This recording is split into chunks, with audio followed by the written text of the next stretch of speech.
Hello and welcome to the Hurling Show here on Our Game with myself, Shane Stapleton, Michael Verney there beside me. There's more drama, isn't there? There's a load of stuff we wanted to talk about, but as one of the commenters says on Twitter earlier today, is it going to be the Liam Sheedy hour now, says Patrick Hickey, a Clare man. And also we have a comment in from Jonathan Davey. This is a good one, I like it. Very thoughtful of the tip lads for their fellow compatriot to coordinate their departures to coincide with each new episode of the show. Major talking points now sorted. So yeah, as everyone knows who watched the show last week, Brendan Maher announced his retirement in the morning just before the show, which teed us up lovely to talk all about him. And then now Liam Sheedy is gone. Two tenures of 3 years with Tipperary, and All-Ireland returned in each of them. Michael Verney, what are your initial thoughts of Liam Sheedy stepping down after 3 seasons? Did we know? That is the big question. Did the boys coordinate, or did we know?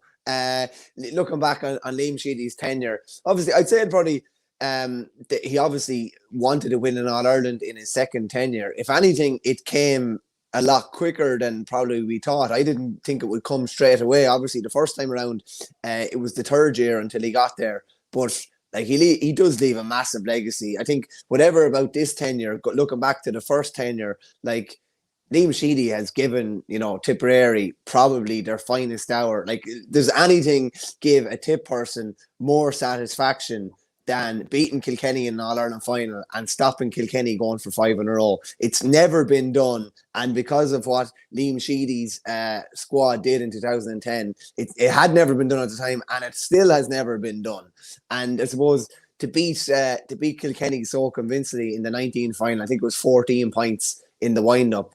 He's definitely had one up probably on Kilkenny over the last couple of times, last 2 times they've met in All-Ireland finals, definitely. I suppose the last 2 years are probably somewhat disappointing. Just the fact that they were beaten in All-Ireland quarterfinals in both years. The Galway one probably comes with a bit of caveat of Cottle Barrett getting sent off. But the shift or move towards younger players that we thought would come maybe didn't come. Definitely hasn't come as quickly as we thought. And it's, if anything, it's only filtering through now at the end of the third year. So whoever takes over has probably got a bit of work to do in that regard. But he came in to win an All-Ireland within his 3 years. Everyone thought Galway and Limerick were probably going to dominate during that time. And Limerick have dominated, to be fair. But Tip did what they had to do. Limerick beat them convincingly, obviously, in the Munster final, but they still went on and took care of their side of business and won an All-Ireland, as painful as it is for me to say. So you can't argue with that. He's won an All-Ireland in each, he's won 2 All-Irelands out of 6 years he's been there. What is it? A league title, a Munster title, beaten All-Ireland finalists, All-Ireland champions, beaten Munster finalists, All-Ireland champions, 2 All-Ireland quarterfinals. Probably just for it to end maybe with that kind of those 2 disappointments is I'm sure very disappointing from his point of view, but definitely can't take away from his legacy. No, definitely. I mean, Tipperary were going nowhere when he took over the team in 2007. I mean, there's been a couple of disastrous seasons under Michael Babs Keaton, who came back and, the second time just didn't go the right way. I mean, they say you shouldn't come back. And then maybe the latter end of Liam Sheedy's tenure, the last year and a half, had a lot of young players been brought through and given the game time, I think everyone would say whether you win or lose, that's fair enough. So that's probably the only blot on the copybook from that point of view. And that's something, look, we talked about it all last year and all again this season. So maybe that's always why it's so fresh in my mind. But that's not to take away from the great days that he's given Tipperary. I mean, some of the most thrilling days that a Tipperary supporter, and I'll put my Tipperary supporter hat on for a moment. I'm sure plenty of the viewers would. When do you take it off? Well, there you go. That's precisely the point. I was trying to get there before you did, but you caught me out again, Michael Verney. But like the 2009, I mean, that league final in Thurles was one of the greatest games I think anyone had ever seen up to that point. That was unbelievable. Kilkenny won that in extra time. Then the All-Ireland final itself that day. That was the day before I emigrated. So, I mean, I was gone for a year and then back. I was back the day before the All-Ireland final from emigration to Canada. Some would say you emigrated as a result of the consequences of the result of that day. I came back because I knew things were going to go. Yeah, you knew the tide had turned. Yeah, I know. And then, like 2010, that All-Ireland final was absolutely spectacular, raucous atmosphere. Tipperary hurling the type of hurling that everyone in the county wanted him to do. Then obviously, look, he left and there was a dip. And those two things, they weren't mutually exclusive. Like, it was directly linked. So everybody in the county bemoaned the fact that he stepped away from the job, and Tipperary didn't build on what was considered the golden generation, didn't go and win an All-Ireland until 2016, which for the group of players there, you know, there'd been monster success. They'd always been challenging, getting to the latter stage of the championship for the most part. But, you know, with that group of players, you need to be winning All-Irelands. And then, you know, it comes back 2019, getting absolutely spanked by Limerick in the Munster final was, you know, that was a very dark day for this group of players, and didn't meet Limerick again that season, but went on to win the All-Ireland title by that gutsy display against Wexford. And it, like, Brilliant. look, we've talked about that many times, but that was an unbelievable day to be a Tipperary supporter at Croke Park. Like, absolutely fantastic. Team left it all out in the field, 5 points behind, a man down, came out, and to win in those circumstances, that is a really high point in Liam Sheedy's tenure. And in the All-Ireland final, to win by 14 points against Kilkenny, you know, I mean, it doesn't get much sweeter for a Tipperary supporter than that. Now, the last two seasons, yeah, I've said it and we've talked about it a lot, but there are an awful lot of positives there. So I don't want it to come across as if I don't look at it and think, Jesus, fair play at the same time. Yeah, the day against Wexford was the day Joe O'Connor ran into Sheedy, and Sheedy was snarling. Like, Sheedy knocked Joe O'Connor, despite the fact that Sheedy was caught unawares by his shoulder. He was that fired up that he knocked him. And I think, like, that's definitely one thing he definitely, you know, continuously brought to the table was that passion. You know, Jesus, like, he was like a man possessed on the sideline at different stages. And yeah, while it's funny, in 2010. He left when he was still wanted, whereas now I think he's picked the right time to leave, to be honest with you, because I do think things probably do need to go in a different direction, as we've probably said. But, like, can't take away, like, the impact that he's had. He's had a massive impact. And Shane, to be honest with you, Liam Sheedy has cemented probably Callan, Noel McGrath, Paddy Matter, you know, Bonner Matter. He has cemented their legacy as greats by coming back to help them win that third one. Like, if they'd only won two, Tip would have been seen as underachievers. I don't think they could be seen as underachievers now. I really don't. And that has helped cement his legacy, obviously, but the legacy of Brendan Matter as well, obviously. The legacy of those players that the most of which he brought through in 2010 or even in 2008, he has helped to cement their legacies as, you know, some of the greats Tipperary have ever seen and some of the greatest of the modern era as well. Yeah, and look, it's obviously the week of the All-Ireland final, so we will be talking Cork-Limerick. But, you know, when there's breaking news like this, we can't not focus on it. Loads of comments are flying in. We'll get to those in a minute. But just a little Q&A. It was a bit of fun, actually, with Liam Sheedy that I did in 2019. So I'm just going to play a little bit of that. I'll bring it up on screen and just enjoy this, because it is a bit of crack. I was thinking I'd read out a few of the questions to you again, and then I'll give you your answers. So, who's your toughest opponent? 22 years ago. Yeah. Justin Campbell. You had him as one, and you had John Lahey in as well. Oh, yeah. So, yeah, you're on the ball there. Favourite ground? Thurles. You had the Gaelic grounds down. Gaelic grounds, oh yeah. Yeah. Titles in there, yeah. Your hobbies? 22 years ago. Was golfing there. Yeah, it was indeed. To clarify, I'd asked him what did he answer in 1997 in a Q&A, and I asked him the same questions again. You had a Kilkenny man. 22 years ago. Could only be one. DJ. Yeah, you had DJ, you had Larry O'Gorman and Kieran Carey. The high point of your career at that stage. So this was September 97. September 97. I played in that Ireland final 97. Oh, that was before the match. I'd say winning the 21 and the intermediate in 1990. You gave it to the All-Ireland semi-final that year. Oh, yeah, again. Yeah. Biggest disappointment? Biggest disappointment. I don't linger with disappointments. What did I write down? You had losing this is 10 years on from the 87 minor final. Isn't that tough? Yeah. Ways of improving the game? I can't remember shit. That's 22 years ago, man. Yeah, let the game flow. I'll skip on to that one. Person you'd like to meet the most? Last. I'm training so often at the moment. It'd be nice to meet my wife. Favorite personal saying or term of abuse? No, you have me again. Mark up centre field or how's she cutting? Favourite music? Pop music is happy enough. Maybe that's changed with the kids now, you see. It's been Southwest Land the whole time with the girls. You went to all types. Favourite film? 22 years ago. God, no idea. Yeah, you went with Braveheart. Ideal date? Oh. This is a good one now. Julia Roberts. You went with Demi Moore. And how would you like to be remembered? Sound fella. Sound fella. You went with a very friendly person that gets on There you well, go. so similar enough. Another thing that came across was you had first called onto the tip panel 89, turned into, I suppose, 1990. Then you had 7 years away from the panel as well. Came back, made the debut at maybe 27 years of age. 26, yeah. And such a strange place to do it, an All-Ireland quarter-final in Clonus against Down as well. What are your memories of that? Yeah, there was a bit of footage on there one night in the Sunday game there lately. I was a bit wild in the pull. I was getting a bit of slagging over it. But because I was hurling in the National League that year. I actually went over my ankle. I was out the back with the two nephews and jumped off the ditch and done the ligaments in the ankle. Lovely. Poking the ball.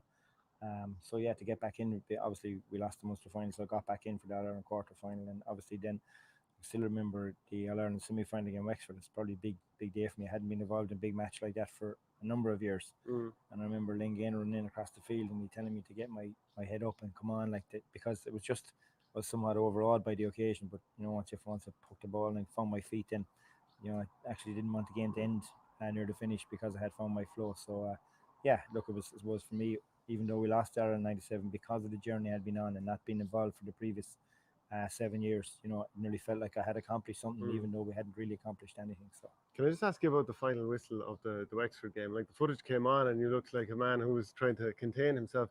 But then another bit of footage came out later, and I think it was Wexford's Joe O'Connor had bundled into you. You looked like a man ready for the next ball. What was that moment like? No, I was following the ball. So as the ball was moving down the line, I was watching the ball. But Joe came out and just bouncing. His momentum when he was trying to tackle Shane, he just carried him over the line. So look, in fairness, it was just the last 20 minutes was fairly frantic there, Shane. To be honest with you, I was just thrilled to get over the line. And when you get over the line, there's such a buzz of emotion, and it meant a lot to us and to the group to go and get into the All-Ireland final, There is plenty more on that. You can look for that Q&A. So I didn't actually tee it up beforehand, but that was me talking to him in 2019, asking him, does he remember his answers to a Q&A from 1997? So that was a bit of fun. I'd say he was fit to peel you with a box there at one stage. He must have said 22 years ago about 10 times. It's one of those horribly awkward positions where you're put in and you literally would not have an iota of what you said. If you asked me what I said 2 years ago about something, I wouldn't have a clue. And it just, I'm surprised he actually didn't get you in a headlock or something at some stage. Are you suggesting I wronged him? I thought it was a bit of fun. Yeah, it was a bit of crack for everyone apart from Liam, I'd say. Okay, I'm going to go through some of the comments here, and people keep getting your questions, answers, whatever you want in here. It wasn't me. The big head on Verney. Yeah, that hair is gone. Cheers, lads. The abuse I get over having some curls on the top of my head, for Christ's sake. Now, to be fair, I was out late enough last night celebrating the under-20s, and I'm a bit shook this morning, as you can hear in the voice. So the hair didn't get much treatment now this morning, but sure, listen, you'll give me a pass this Monday of all Mondays. Yeah, just a reminder, we're brought to you by OurGameRetro.com. Get 15% off this. Maybe a Tyrone jersey, maybe you've club colours like this and you fancy it. Maybe that Mayo jersey there. Go to OurGameRetro.com, put in the promo code OurGame, 15% off. Dennis Noonan, can you ask why the tickets for the All-Ireland are distributed to all counties? Absolute joke. After JP generously gave every county board 100k, they should have sent them all back to Limerick, says Dennis Noonan. So, yeah, I mean, you would hope that as many tickets as possible do end up in the right hands.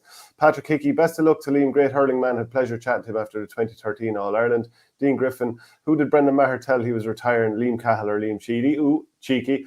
Porrick Gill, great, another Tipperary love-in. Are we going to have to put up with this after all the retirements? Who inside Tip do you think has the best chance to get the job? Tipperary love-in, says JS2000 ? We're the most disliked county in the country. Is that true? I'd say there's red men beside you in Munster that aren't too far behind, I'd say. Yeah? I'd say, Cork, it tends to generate a dislike from others as well, just because of it's that Corkness, it's that confidence bordering on arrogance, and like I never forget when Offaly played in '99 and 2000. It's just like it's great to be playing against them, but to lose to them is sick enough. I would say it's similar. I work further away from Cork, so I don't get that as much. But would definitely be disliked by most, to be fair. I was chatting to someone yesterday, actually, and they were saying about, Mayo, and people were saying, 31 counties were shouting for Mayo the other night, and definitely not. There was probably 30 counties, but there's no way the Galwegians were shouting for Mayo, because there's a hatred there between the two of them. And they basically said that to me. They're from Galway. But it's the same, like, it's never 31 counties against Dublin or 31 counties against Tip. There's always like a few other counties that hate counties equally as much. Like, well, I wonder would Dublin be shouting for Mayo in the All-Ireland final? The way that finished off, the sort of spite, the bitterness, few of the dubs sent to the line, finally been taken down by Mayo. I can't imagine Dublin would be cheering for them. No, I wouldn't think so. No, somehow wouldn't think so. No, even against if it's Kerry. Asher, look at. We'll move on to that. We might touch on that at another point. Awful news for Waterford, says Derek Halpin, which of course is leading us to the next point. Will Liam Cahill be the next man in for Tipperary? I mean, I was talking to WLRFM earlier today, and they said they've just been getting floods of messages in that they're all fairly panicked that Liam Cahill is going to leave. I mean, we've nothing official, but it just feels like this is sort of inevitable. Yeah, like I kind of said it last week, and somebody said it was been disingenuous to Waterford. It definitely wasn't, but Liam Cahill is in management to manage the Tipperary senior hurlers. That is his sole goal, I would say, is to manage the Tipperary senior hurlers to an All-Ireland senior title. The opportunity, like his term in Waterford is finished now. The Tipperary job is free. Basically, Liam's management is gone en masse now. It doesn't look like any of those are going to be considered for the next manager. That was my reading of the situation anyway. So if you're looking at that, then the obvious candidate would have to be Liam Cahill. Particularly like Tip aren't going to look outside. You're going to look inside, and who's the outstanding candidate in Tip? You'd have to say it's Liam Cahill. So we kind of teed it up last week. Things can happen this is very, very quickly, fast moving situation, and the musical chairs of Liam Sheedy going and potentially Liam Cahill moving and all these different parts moving, and maybe Derek McGrath comes into a situation, maybe Eddie Brennan comes into a situation somewhere else. There's so many moving pieces. It's fascinating really, but I do think Liam Cahill will be the Tipperary manager for 2022. I could watch you going like this all day. Look, we're going to come on to the managerial merry-go-round in a little bit of time. First off, just a reminder that if you do want to get the audio podcast of this, go to patreon.com/OurGame. Very good way to support the channel. We're always trying to take it on to the next level, and your support helps too.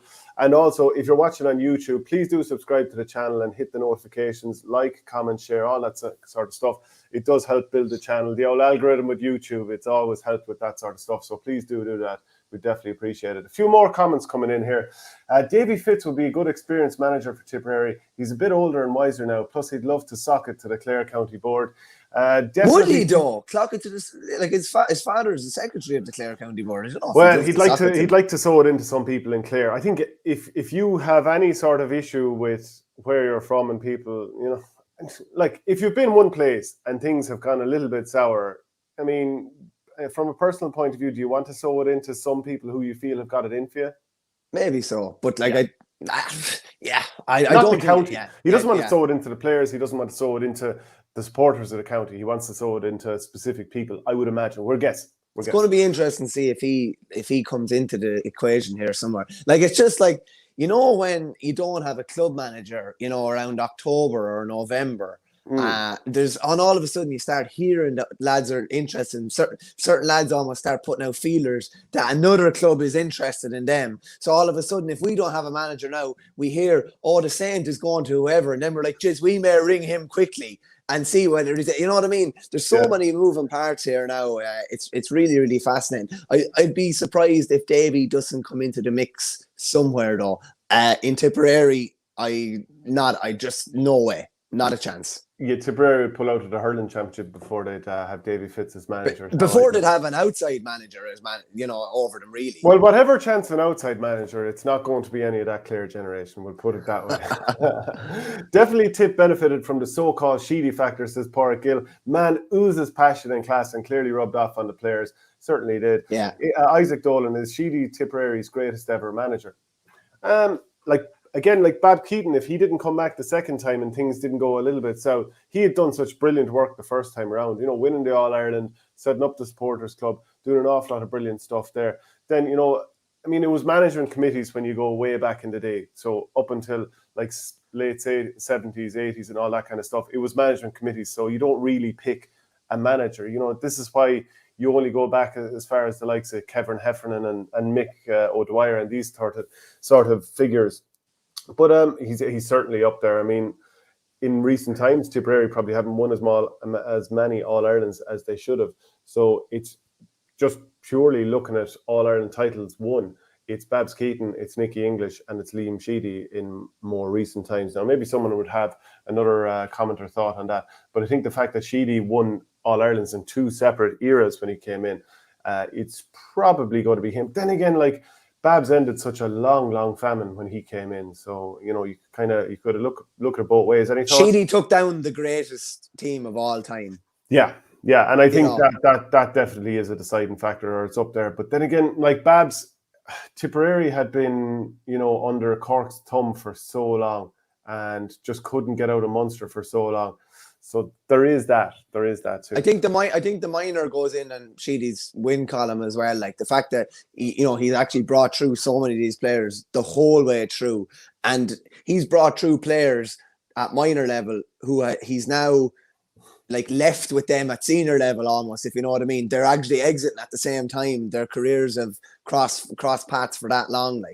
Yeah, fair point. And more comments coming in. Richard Good, Davy Fitz would fit into Tipperary like a glove. I wonder, are some of these a little bit tongue-in-cheek? I'd imagine a few of them are. Dermot Coyne, the 2009 All-Ireland final was the best final. Tipperary were robbed, but unbelievable intensity and physicality. I'd go along with that. The 2010 final is often thrown up as the better game. 2009 to me had it all, and even the drama of the fact that it probably shouldn't have been a penalty, and then all of a sudden Tip look like they're gonna do it and bring down Kilkenny, and then all of a sudden 60 seconds later Shefflin has a penalty stuck and Martin Comfort comes in and there's Tip bodies flailing. That was an unbelievable game, and I just think that that was such an arm wrestle and a struggle. I loved that game more so than, I know it was raining in 10, but it seemed a lot more open maybe, Yeah. So Will says the legend of that Offaly side who stopped Kerry 5 in a row has only grown as the years passed. Sheedy stopping that Kilkenny side will only get better as the year passed.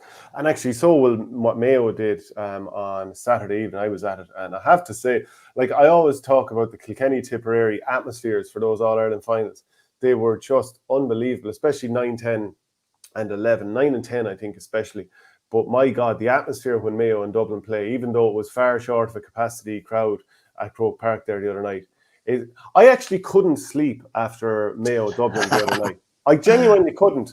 And I woke up at 6 in the morning on Sunday morning, and I had to get up and watch the game again because I needed to watch it again to somehow get it out of my system. And I think some of these games can have that effect on you. Imagine to say that two counties or a game can have that effect on you when you really, I know you're living in Dublin or whatever, but you have no affiliation with either county. That's I was saying to someone last night, Ireland has gotten so many things wrong over the years, and I know we give out with the GA, but we've gotten the GA so right.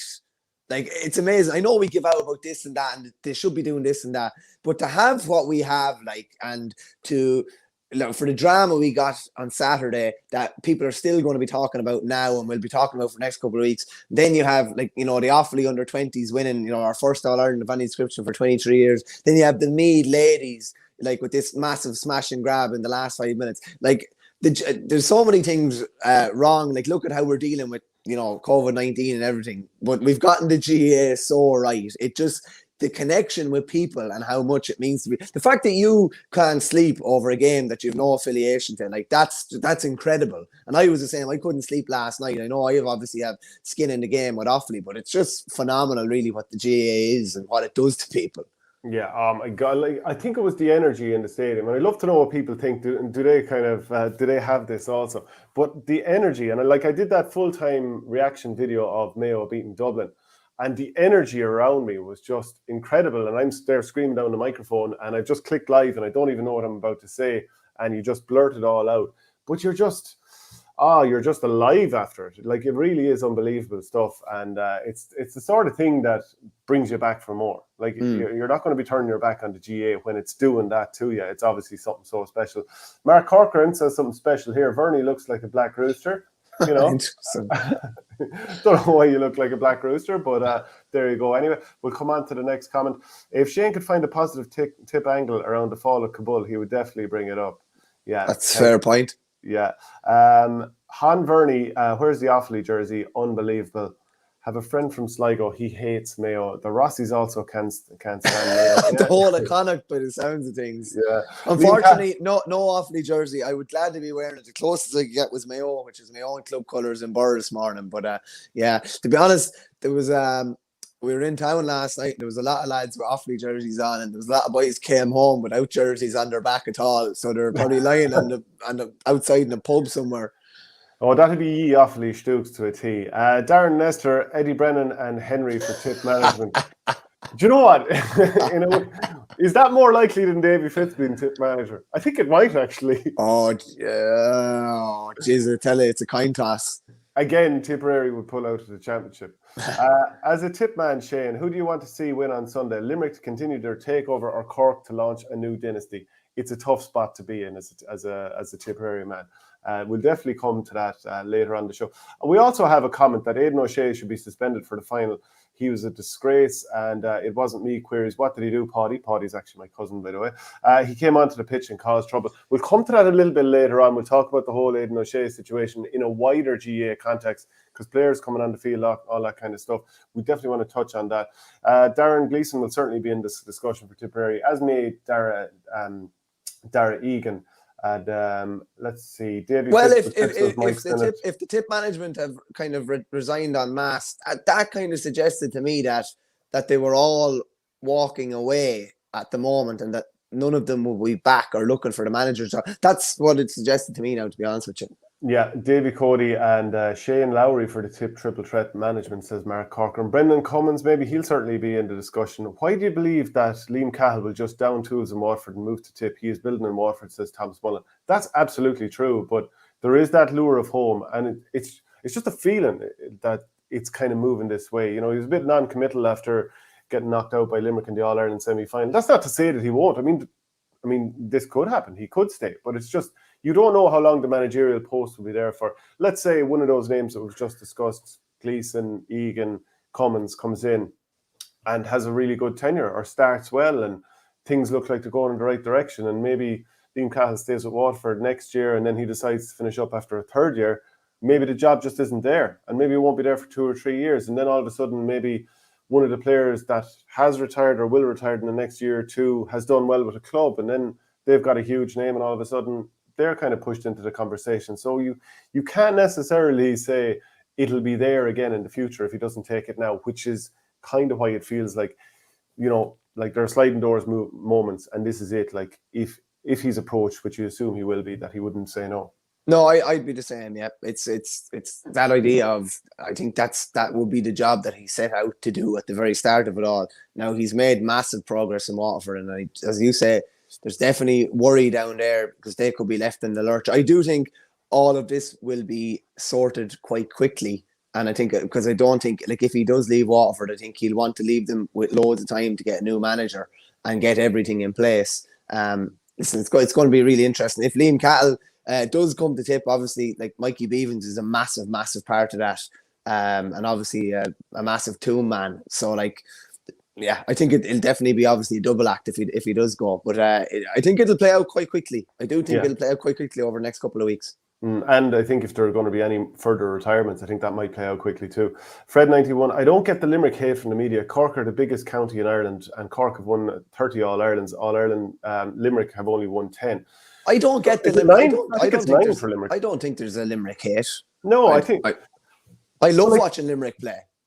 And people want other teams to win. People don't want the same team to dominate year after year. People appreciated how Kilkenny were playing the game when they were winning 4 in a row. And people appreciate how Limerick are playing the game when they've won 2 of the last 3 and are in a good position to win 3 or 4.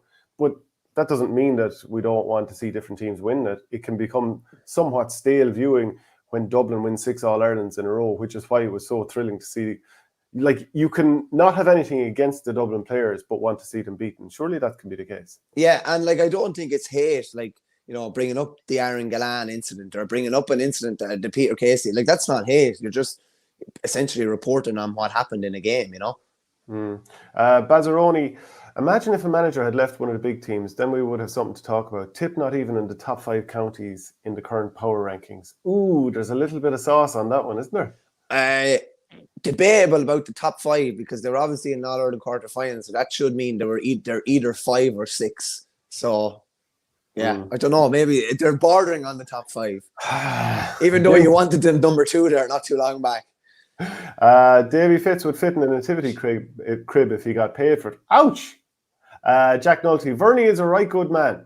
Thanks, Jack. I appreciate that. Yeah, James Coughlin, congrats to Verney for the under-20s win. Jeez, I didn't get all these congrats when Tipperary were winning under-20 All-Irelands, under-21s and All-Irelands. You were all slating me. Do you know what that is? It's a word called humility. What?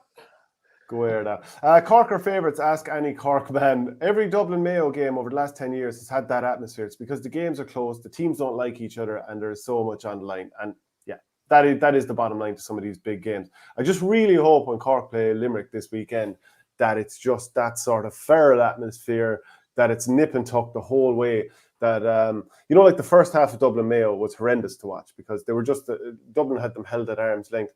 But then from the 60th minute on, give or take, now it was sort of building and it was starting to gather a bit of momentum. But the 60th minute on and throughout extra time, it was just a roller coaster. It was unbelievable. And I just hope that Cork against Limerick as the final game of the season is like that from the get-go.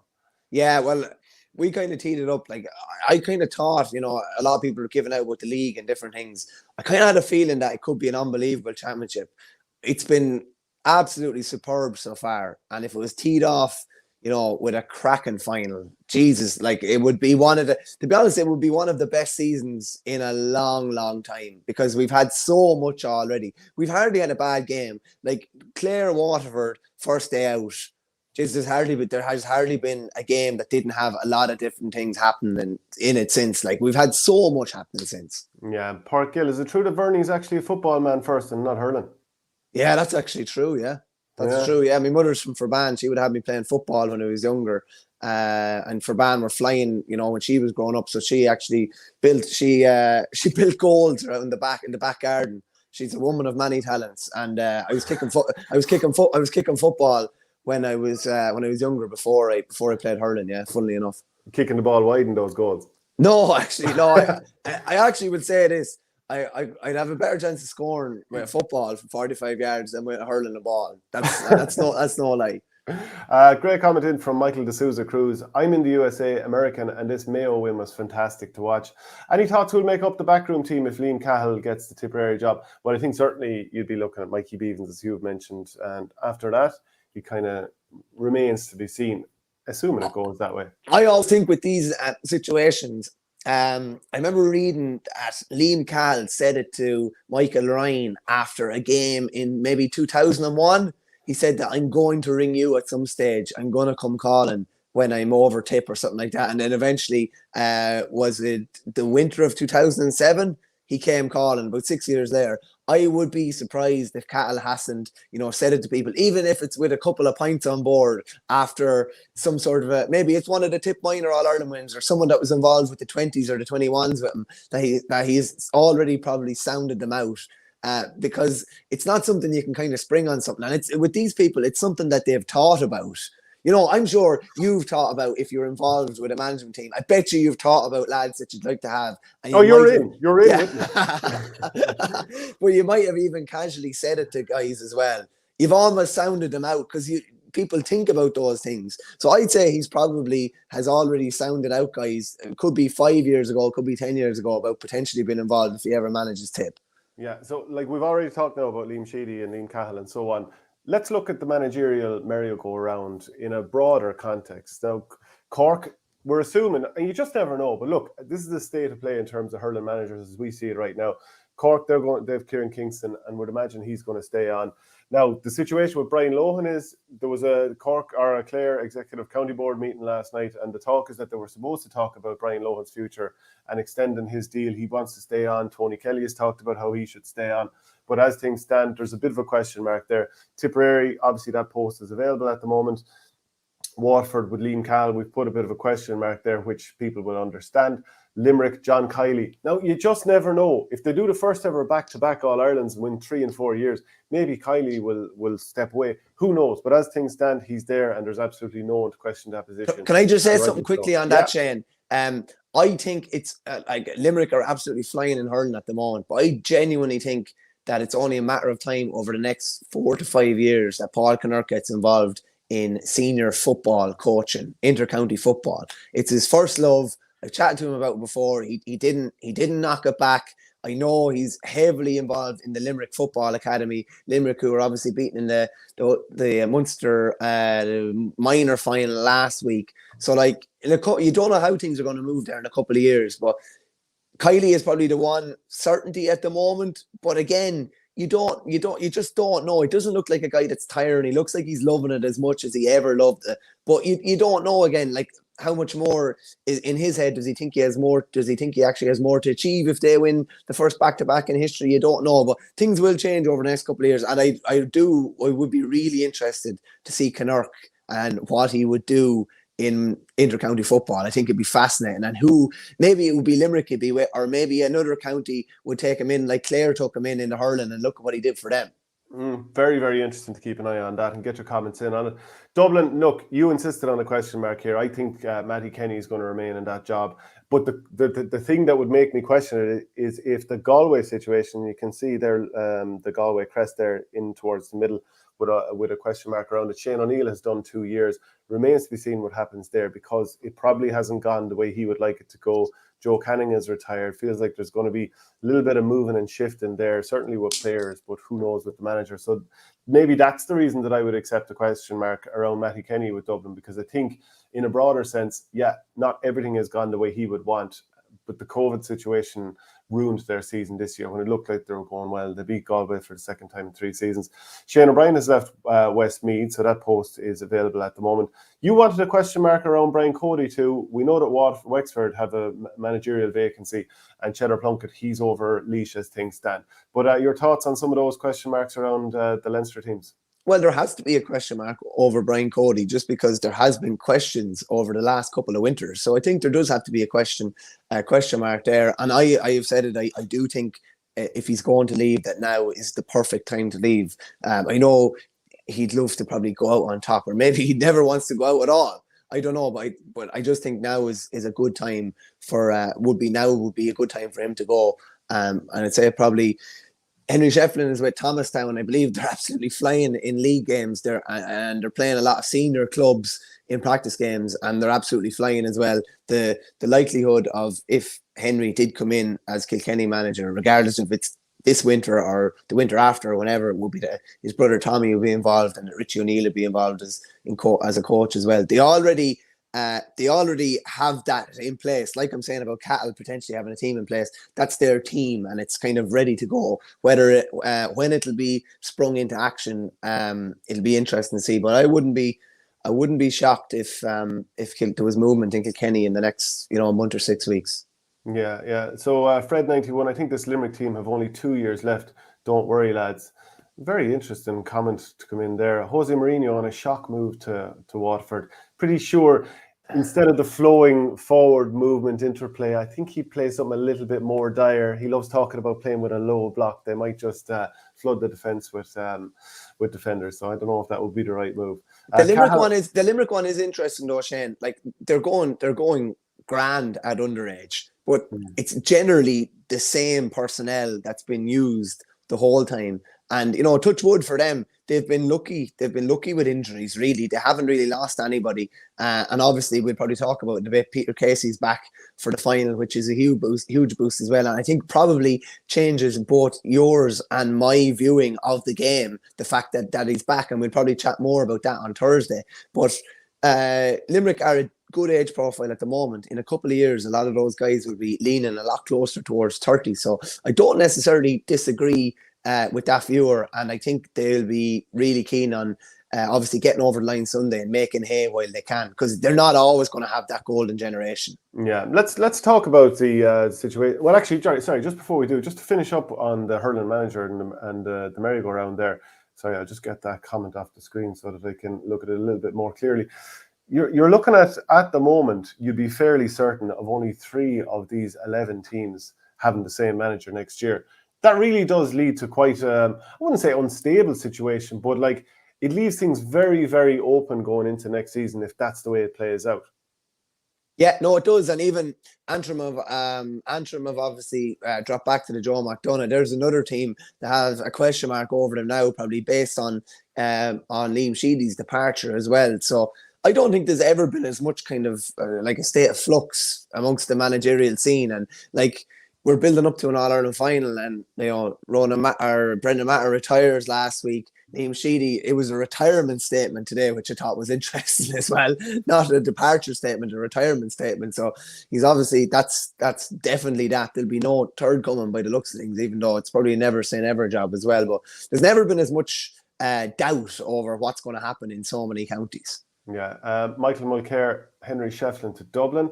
William Phelan, 33. The legendary Michael Ryan of Ballymacarbery to come back and end the famine in Waterford. He has unfinished business. I think people will remember that he was a manager after Davy Fitz did some good work there, went on and did more work with Westmeath. And even though he'd left 2 or 3 years beforehand, there'd been a couple of managers. When they played that Joe McDonough final, his name was mentioned by the captain. Let me just double check so that I have the right lad who was. That's right. He was talked about. Like, he's been gone 2 or 3 years. He actually helped out with video analysis, or was the eye in the sky last year or the year before as well, even though he's not involved in the management team. Yeah, I just wanted to check it was Cormac Boyle who was captain. There was an interview with Henry Shefflin a while back where he kind of half said he couldn't manage anyone who was a rival of his club. I think it might be the same about County. Do you believe that? I mean, I was talking to Nicky Brennan, former GA president, recently, and like some of these names that are swirling around and being mentioned for Wexford, he doesn't necessarily think that means that they wouldn't be welcomed back as Kilkenny manager or would do their chances any harm whatsoever. And even more so now, like if Waterford opens up, being in a different province, it's so proximate to Kilkenny for plenty of the former Kilkenny names who played for the county and have a good managerial CV, that one would probably be quite appetizing to a few of them. Yeah, potentially, yeah. I listened to that same interview with Henry. He said the reason he took over Thomastown is because they're an intermediate club and he won't be coming up against Ballyhale. If they were to win the Kilkenny Intermediate Championship, I'd imagine he would step down. That was what I gathered from it. And there didn't seem to be any interest in managing anybody other than Kilkenny, even though he didn't say he necessarily wanted to manage Kilkenny. And no one has said that they want to manage Kilkenny at the moment, because it's like Mickey Hart up in Tyrone. You didn't hear Peter Canavan or Brian Dewar or any of these guys coming out saying it. Just they would view it as a disrespect to Brian Cody. But I like, it's like what Liam Cattler's done. It's like learning as much as you possibly can in another county, trying to bring them on, trying to find out what inter-county management is all about to bring it back to your own county eventually. Yeah, absolutely. Now, just a reminder once again, we are brought to you by orgaretro.com. If you want to get this Tyrone jersey, that Mayo jersey, or any of the other excellent jerseys. These boys will be sold out over the next couple of weeks. There's absolutely no doubt about that. I can tell you that. Yeah, and use the promo code OurGame and you'll get 15% off. Also, a reminder, if you want to get the show on Patreon, go to patreon.com/OurGame, and please do help support the channel. And then also, if you're watching on YouTube, Twitter or whatever, please do subscribe to the channel and the different social media channels, and like, share and comment. It all helps to grow the channel. Want to make the channel as big as possible and keep growing on and making some good shows. We're going to move on now to some of the other where can I get Verney's hair, says Will. Plenty of comments about Verney's hair. I'm feeling a small bit left out. Verney to the New England Patriots.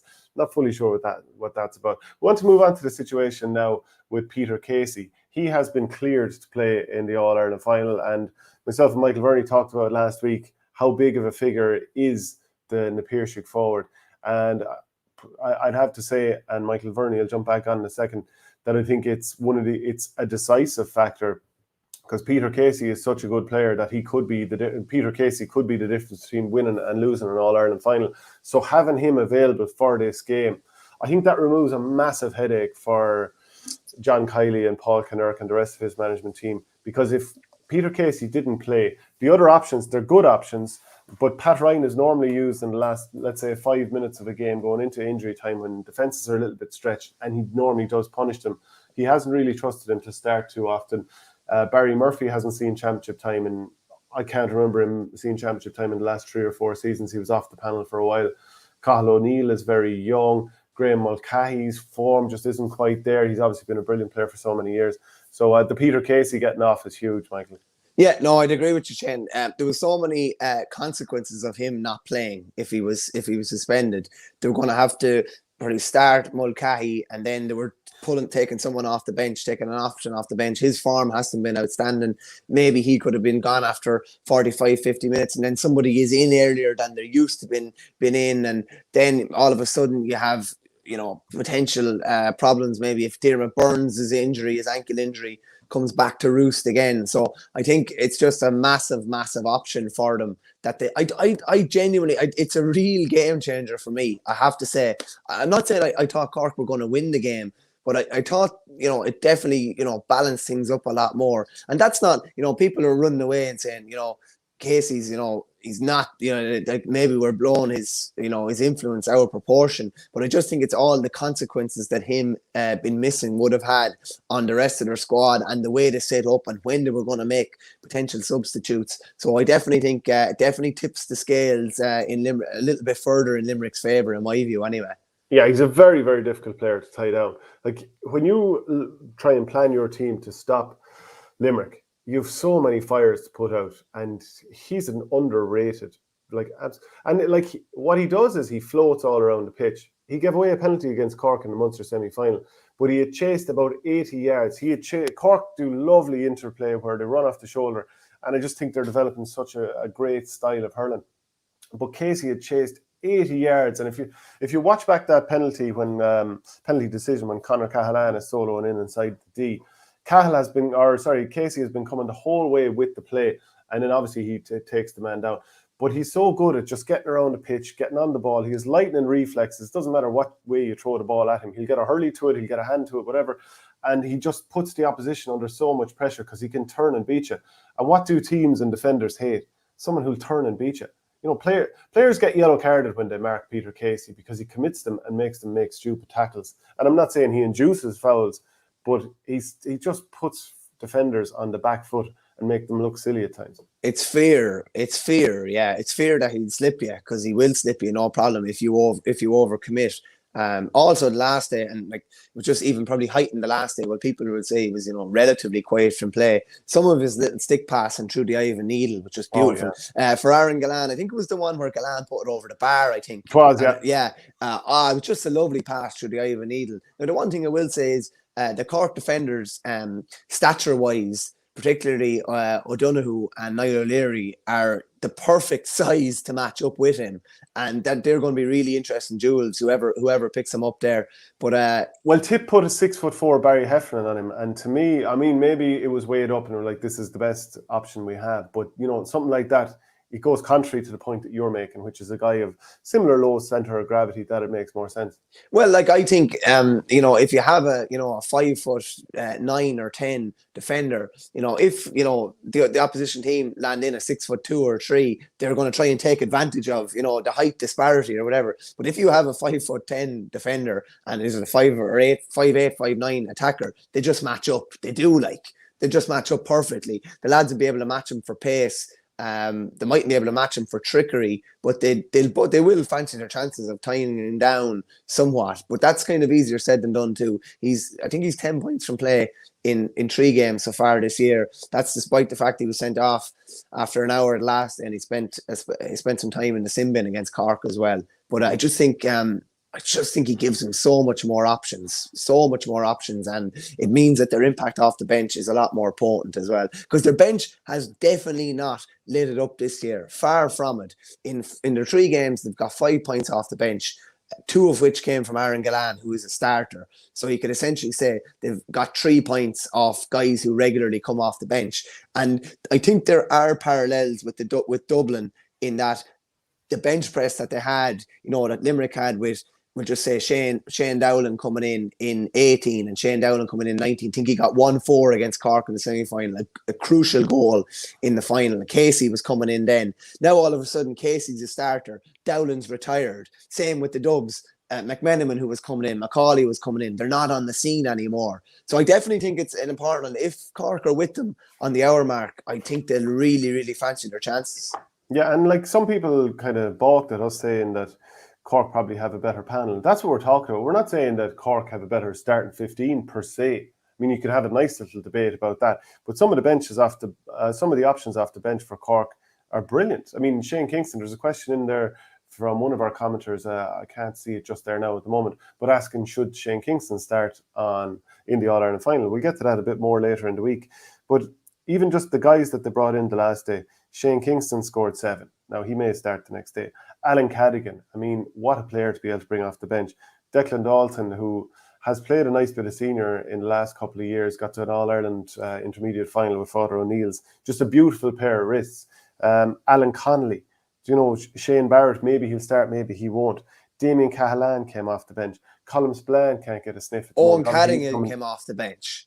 Yeah, obviously, Colm Spillane has had a lot of injuries. Sean O'Leary-Hayes was able to come in. There's an awful lot of players here, and there's one or two more that you could make a fair case for these guys starting pretty much every day. Whereas with John Kiley and his Limerick team, I feel like, he has brought players in, and, he gave Philip O'Loughlin a chance there at wing back. I think O'Loughlin stepped away. Paddy O'Loughlin. Paddy, Phil is his brother. He brought Paddy O'Loughlin in and out of the team. I think he stepped away from the panel.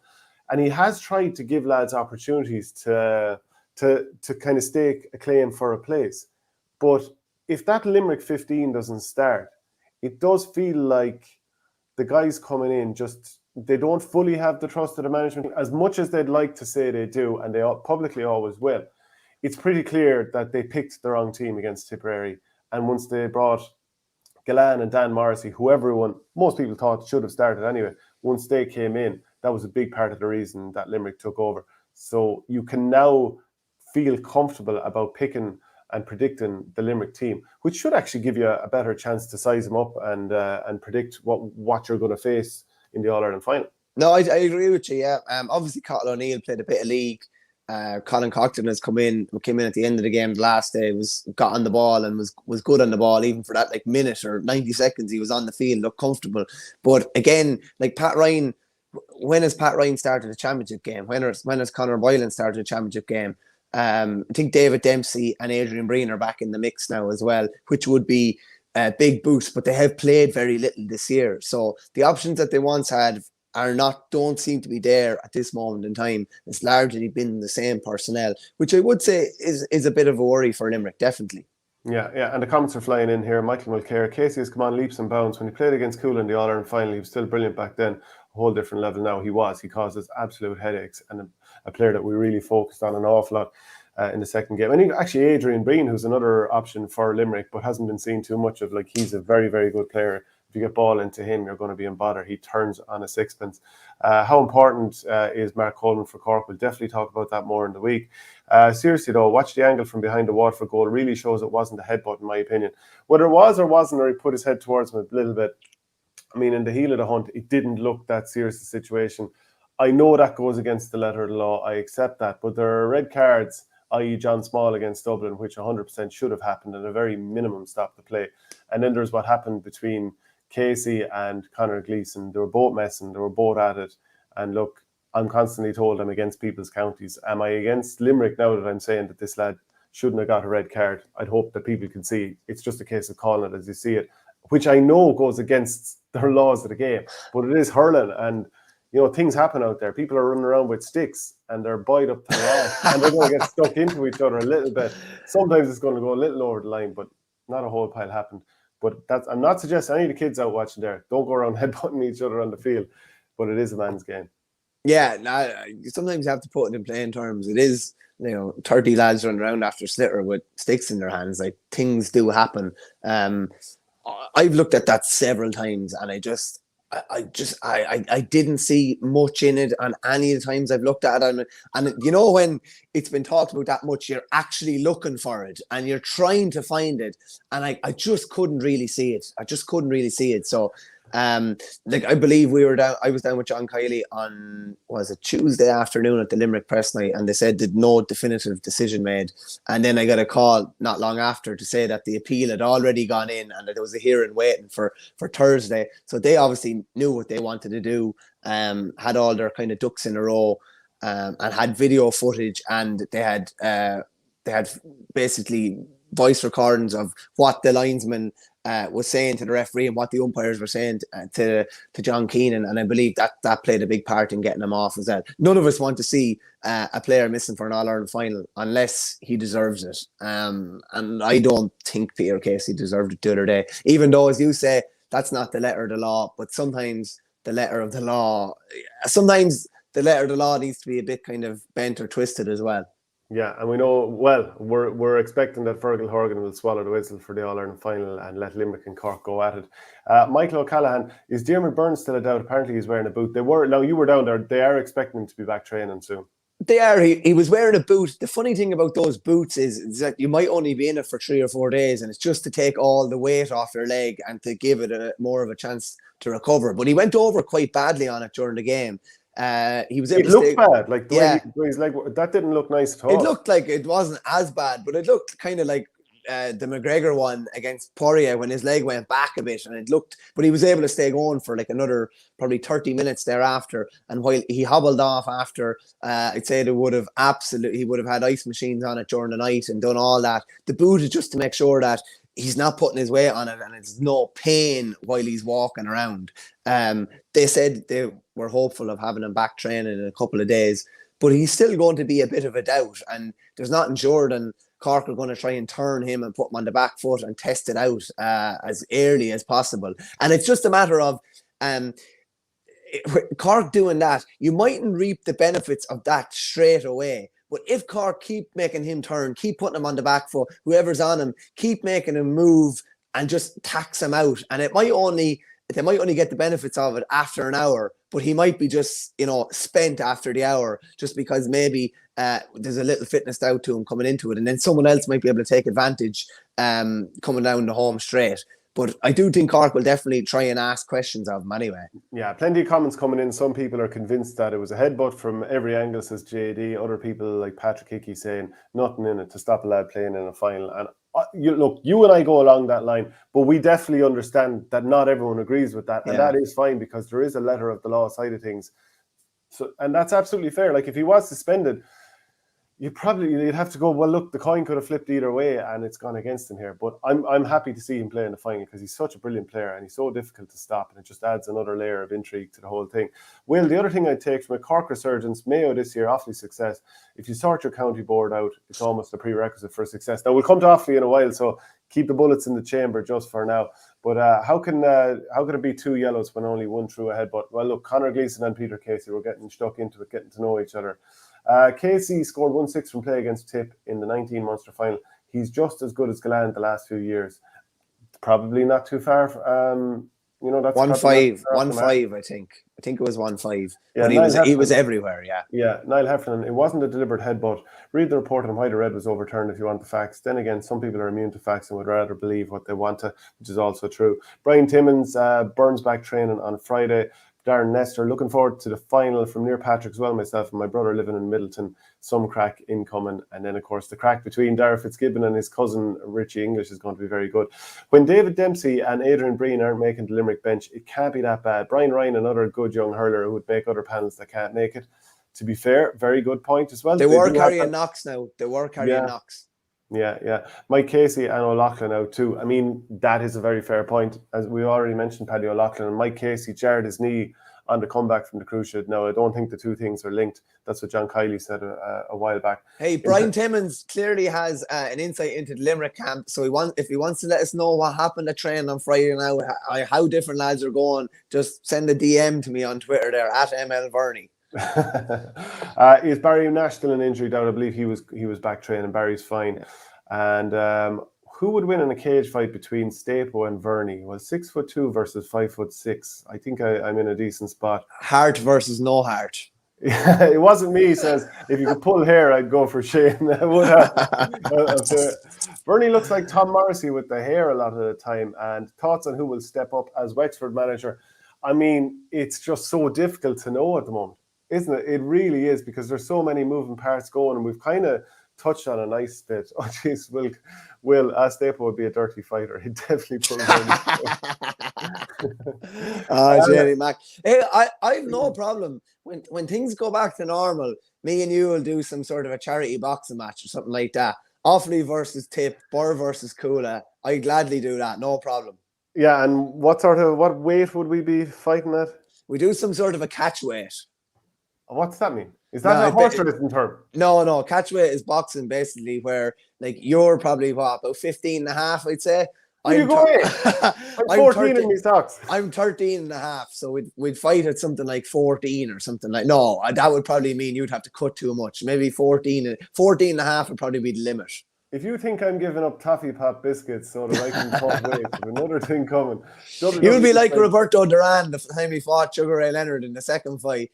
He basically hadn't dieted properly or anything like that, so he had to kind of starve himself of food for about 3 days, and then he had a steak straight after the weigh-in, and he absolutely bloated up, and he was hardly able to move in the second fight, the no mass fight. Yeah, no mass. Yeah, anyway, we'll move on from that. Do you think it's ridiculous that Tom Morrissey isn't favoured for Hurler of the Year? Step up when the other team is having a purple patch. Such a defiant attitude. Limerick's most important player, in my opinion. I think he's not far off it. He definitely has to be in that conversation. We're just about to jump onto our early All-Stars team, so get your comments in on that and let us know what you think. But we'll move it. Look, let's just move straight into it, because there are so many options for the goalkeeper. That's one of the big things that comes straight out of this. Because, like in some seasons, you'd say, look at the way that Owen Murphy has been playing. But then you'd say, look at the way Nicky Quaid's going. And Patrick Collins, sometimes in the first game out against Limerick, maybe it didn't fully go his way. But he's also been excellent. So, God, how do you try and narrow this one down? It's an awkward one, Shane. The one thing I will say is that aside from the Jamie Barron shot that actually hit off Quaid's head, Quaid's saves are a lot more measured. The players aren't getting in around him. They're not getting right in on top of him. Austin Gleeson was forcing shots from 20 yards out, as were a few others. His puckouts are obviously very good, and he's so controlled on the ball. Alan Nolan, I think has been absolutely brilliant. There's a distinct possibility that Alan Nolan could get pushed out even for an All-Star nomination, that he mightn't get one, just based on Collins, based on Murphy, and based on Quaid, which would be probably an injustice for what he's done this year. I think he's been brilliant as well.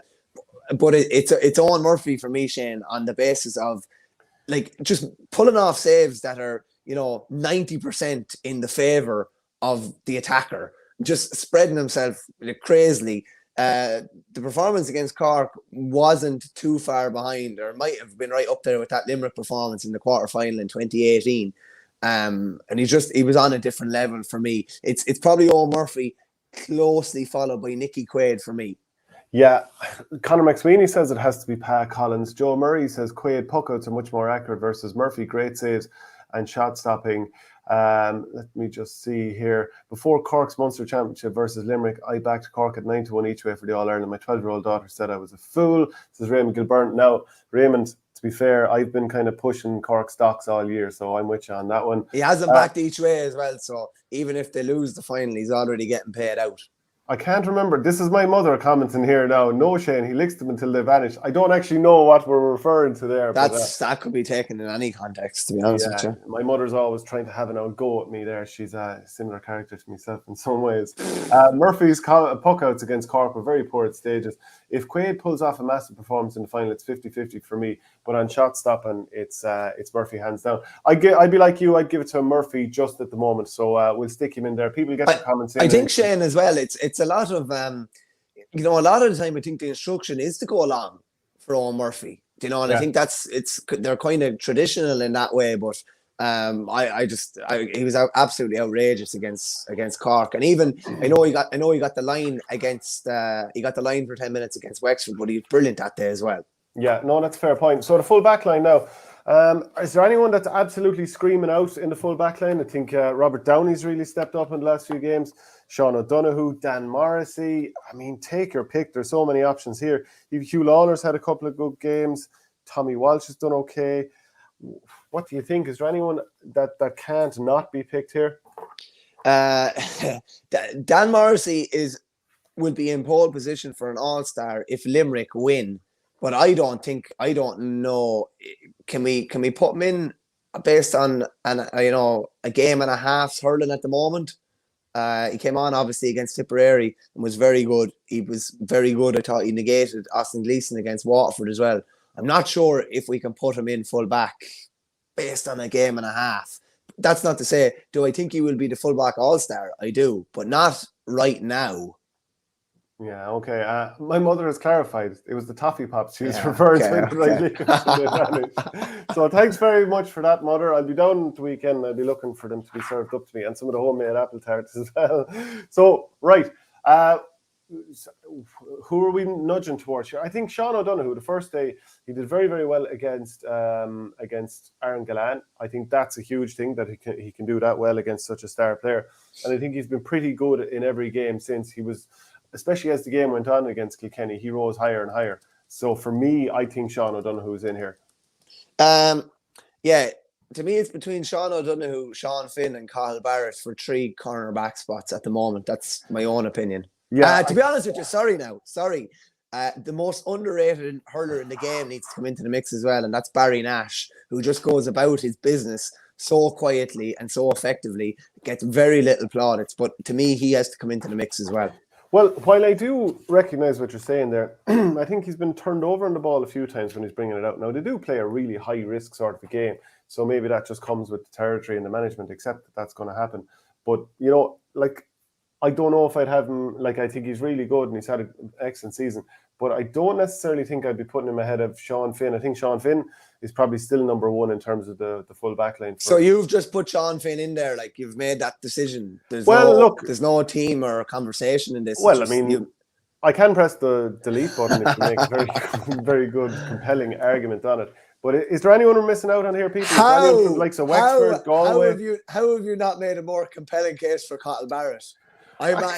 People I'd say are dumbfounded looking at 2 and 4 and to see that he actually haven't got him in there. No, look, you know how highly I rate Cathal Barrett, but I just think in the conversation, given how far these teams have gone, what Sean O'Donoghue has done in his games, what Sean Finn continues to do, and look, the ball is going in a bit more 50-50 against this Limerick defence. There's no doubt about it, and the Tipperary defence was a little bit wide open in some games, but I just think in the heel of the hunt, Sean Finn wins an awful lot of ball against the head. He snuffs out an awful lot of very good attackers. I'm not saying he's kept clean sheets every day against his man. Even Jack O'Connor got a point or two off him the first day out.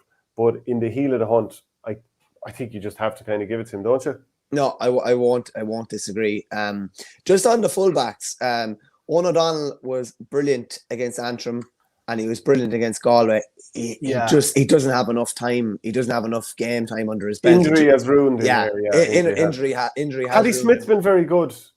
Paddy Smith deserves a mention in fairness as well. He really tied up TJ Reid very well in that Leinster final. When you consider how weakened they were, Owen O'Donnell going off, Cian O'Callaghan not being available to play, you'd have to really credit his performance.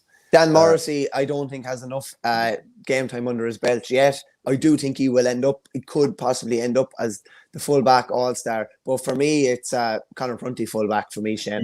Yeah, you took the words right out of my mouth. I thought he was brilliant against Galland last day. And I think anybody that looks at the Limerick game with the blinkers of, Galland got the goal or anything like that, that's ridiculous to me, to be honest with you. To me, Prunty totally dominated that exchange. And when they played Tipperary as well, fair enough, Callan got the first goal on a plate for him. The second goal was a mistake by Prunty, and I don't think he made another mistake thereafter. Yeah, and I think it's key to mention here that we're not going to pick three quarterbacks there, because that is a bit of a cop-out. Dan Morrissey was in serious trouble when Waterford went Route 1. How you miss Stapo? Your son is a sound lad. Jeez, Will, you're in the minority there. It's gone for full back, but it's Finn O'Donoghue. A lot of people going for Finn O'Donoghue. Rob Downey, I think he really stepped up in that semi-final, and you can't ignore that. He was very good against Dublin after initially being shaky. Hugh Lawler maybe depends, and Liam doesn't. A few commas and full stops there. Jack can't fully make out. Yeah, he wasn't. Hugh Lawler was having a very good season, I'd say, before the Cork game. And it's not that he was bad against Cork, but when Cork were struggling, Patrick Horgan, his direct opponent, was the one who really was doing the damage. Someone commented in there about Niall O'Leary. Yeah, brilliant. He got forward for a point the last day, and will come even more into the reckoning were he to snuff out a Casey or were he to snuff out a Flanagan or a Gallan in the final. There's a lot, like, how much do you think that full back line could change? A lot. The full back slot could change, and potentially one of the cornerbacks based on the All Ireland final. But you're picking what we've looked at so far, and I'm more than happy with that. Yeah, no, I think very good. I'm happy enough with that also. A lot of people back in Conor Prunty here. Shane in the heel of the Hunt Stapleton. He loves that one. Yeah. I do indeed. I think you've a few of your own buzz sayings. I just can't think of them off the top of my head. Wangled is definitely one. You've managed to wangle it in there somehow. Sheedy has lost the head. Stupid clapping on the sideline this season. Stuck with his buddies on the team too long. They cost him. That's why Cody is still there. No friends on the team. Mahoney, Walsh and Hayes in the half back line. Now, this is a very, very interesting one. So we've got so many very good contenders for this. Caleb Lyons has had yet another brilliant season. I think Kieran Bennett's been very good. Been thrown in there wing back. He's taken it like a duck to water. Kyle Hayes, obviously that wonder goal puts him up there. Diarmaid Burns, you could argue, has been such a key man back there. Declan Hannon, Tim O'Mahony, Ger Millerick. We're massive fans, and just an update: Ger Millerick hopes to play some sort of part in the All Ireland final, and he is a massive player. By the way, let's mention a couple of Clare lads here. I think Conor Cleary, Rory Hayes, Eibhear Quilligan's had a couple of good moments. Maybe that mistake for the Seamus Callanan goal will cost him. Diarmaid Ryan has been really good. John Conlon also. I'd love to know if people think that there's any Wexford players that should be in the conversation here. Rory O'Connor, I'd say, could have come into the conversation if they'd gotten a bit farther. But it's very hard to justify in the back of, what is it? They played 3 games. 3 games. Very hard to justify in the back of 3 games, one of which was a hammering against Laois, Yeah.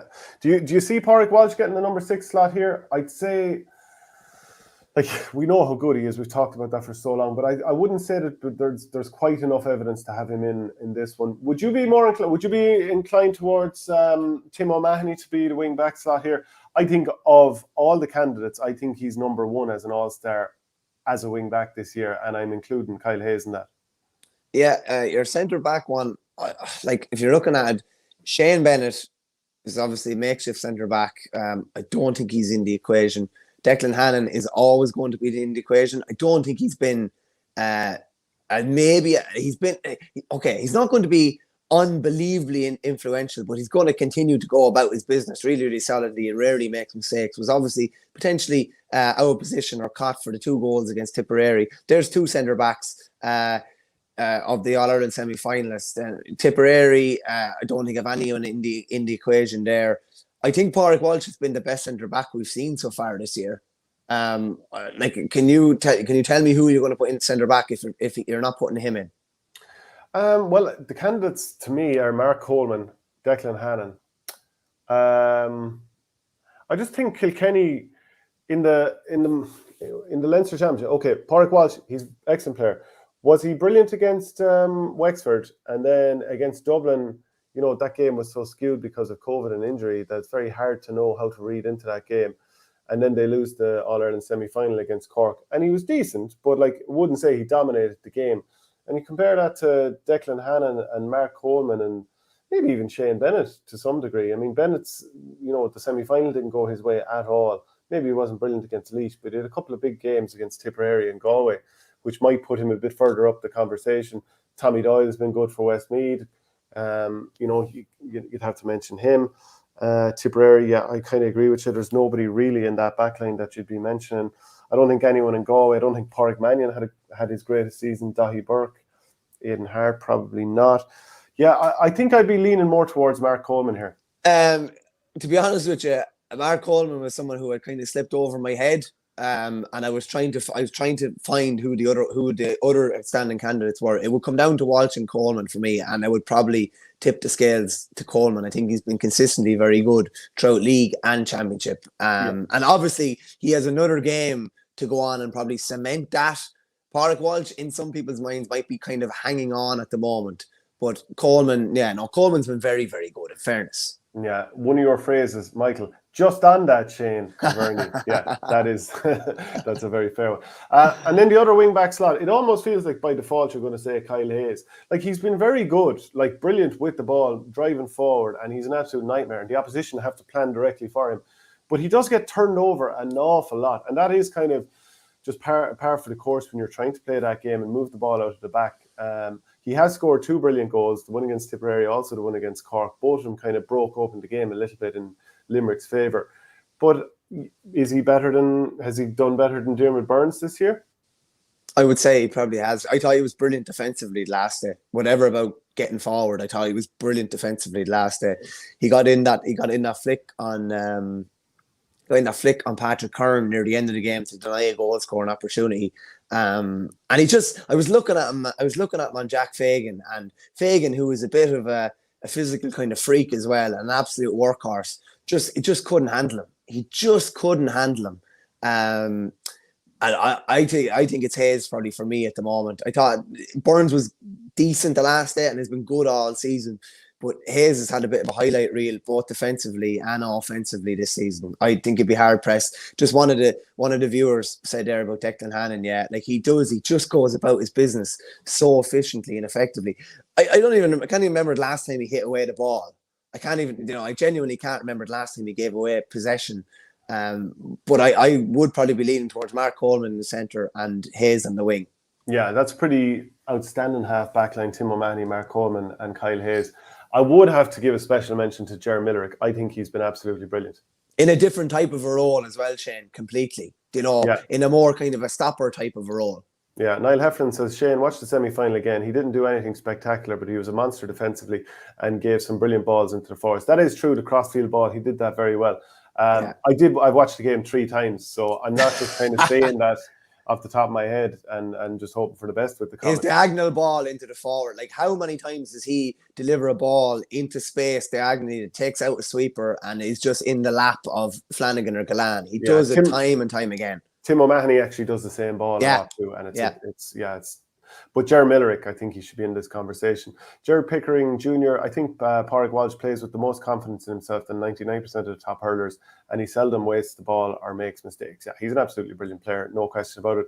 Now, moving on to midfield, please do keep getting your comments in. There's probably people out there who don't agree with our selections in the back line there. I tell you what, Shane, it'd be hard-pressed enough to disagree with much of that 7 now at the moment. Yeah, but there's definitely people out there who will disagree with either the points we're making or with 1 or 2 of those. Like there are a couple, I'm in the full back line there. I haven't got any Tipperary players in there as much as I'd love to, but maybe someone out there from Tip would step up and give us a good reason why we should. Eugene Lanigan, Jamie Barron definitely in midfield, probably Darren Fitzgibbon as well. Dara Fitzgibbon, I should say. Jamie Barron and Will O'Donoghue in midfield, and Michael O'Callaghan, Will O'Donoghue assert.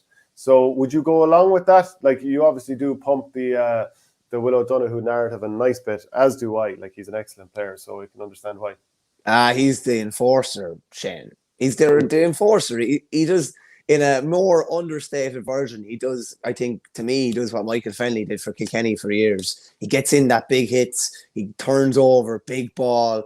He always does the right thing in possession. I think he had another 8 out of 10 the last day against Waterford. It's funny, like, whatever it is, Jamie Barron just cannot seem to have an influence on the game around the middle of the field when Will O'Donoghue was there. Even the last day, forget exactly what he did. Did he have a goal chance or no? He missed a really good point scoring chance just before half time at the last day, and then a minute later he gets the ball out around the middle of the field and rifles it over from 70 yards. He's like my number 1 on the Limerick team sheet every day. And I think his form is as good, if not better, than last year. So he's definitely in for me.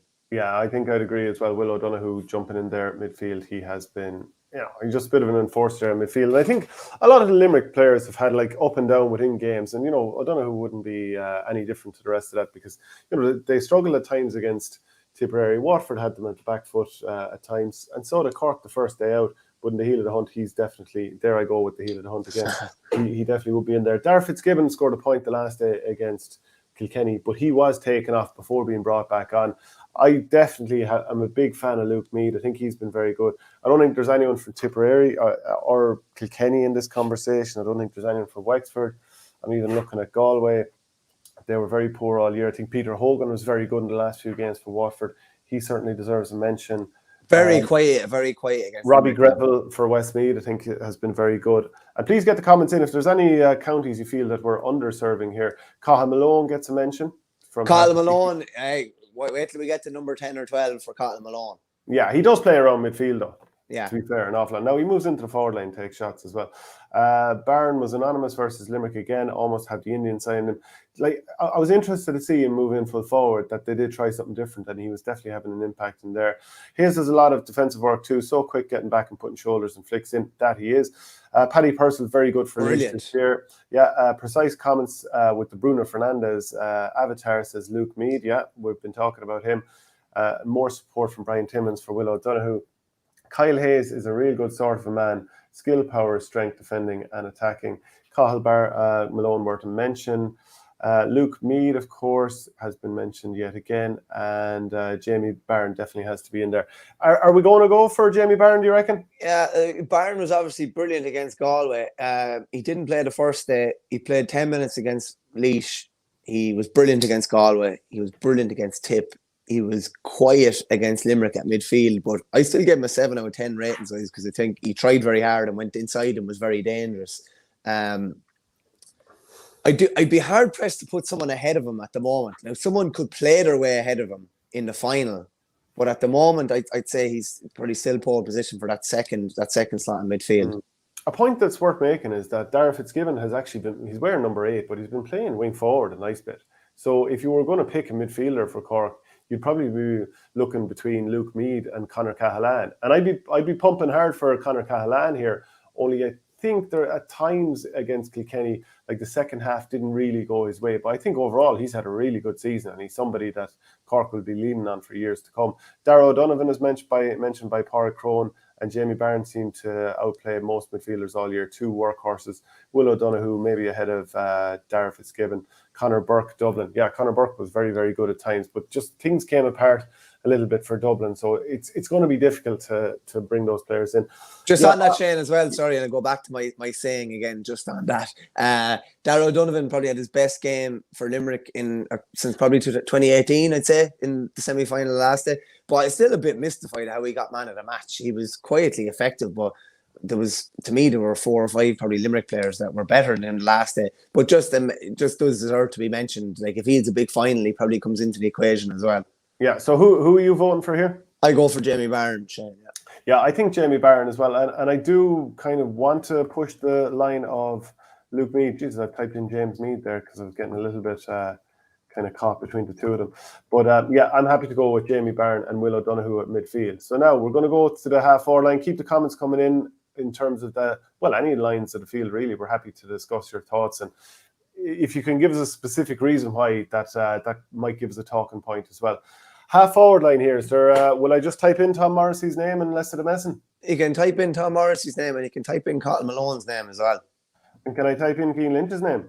Yeah, probably can, to be fair, yeah. So you've decided that's the half-forward line? Well, I think... Cathal Malone had an absolutely outrageous championship. He was excellent. He was just so consistent throughout all the games.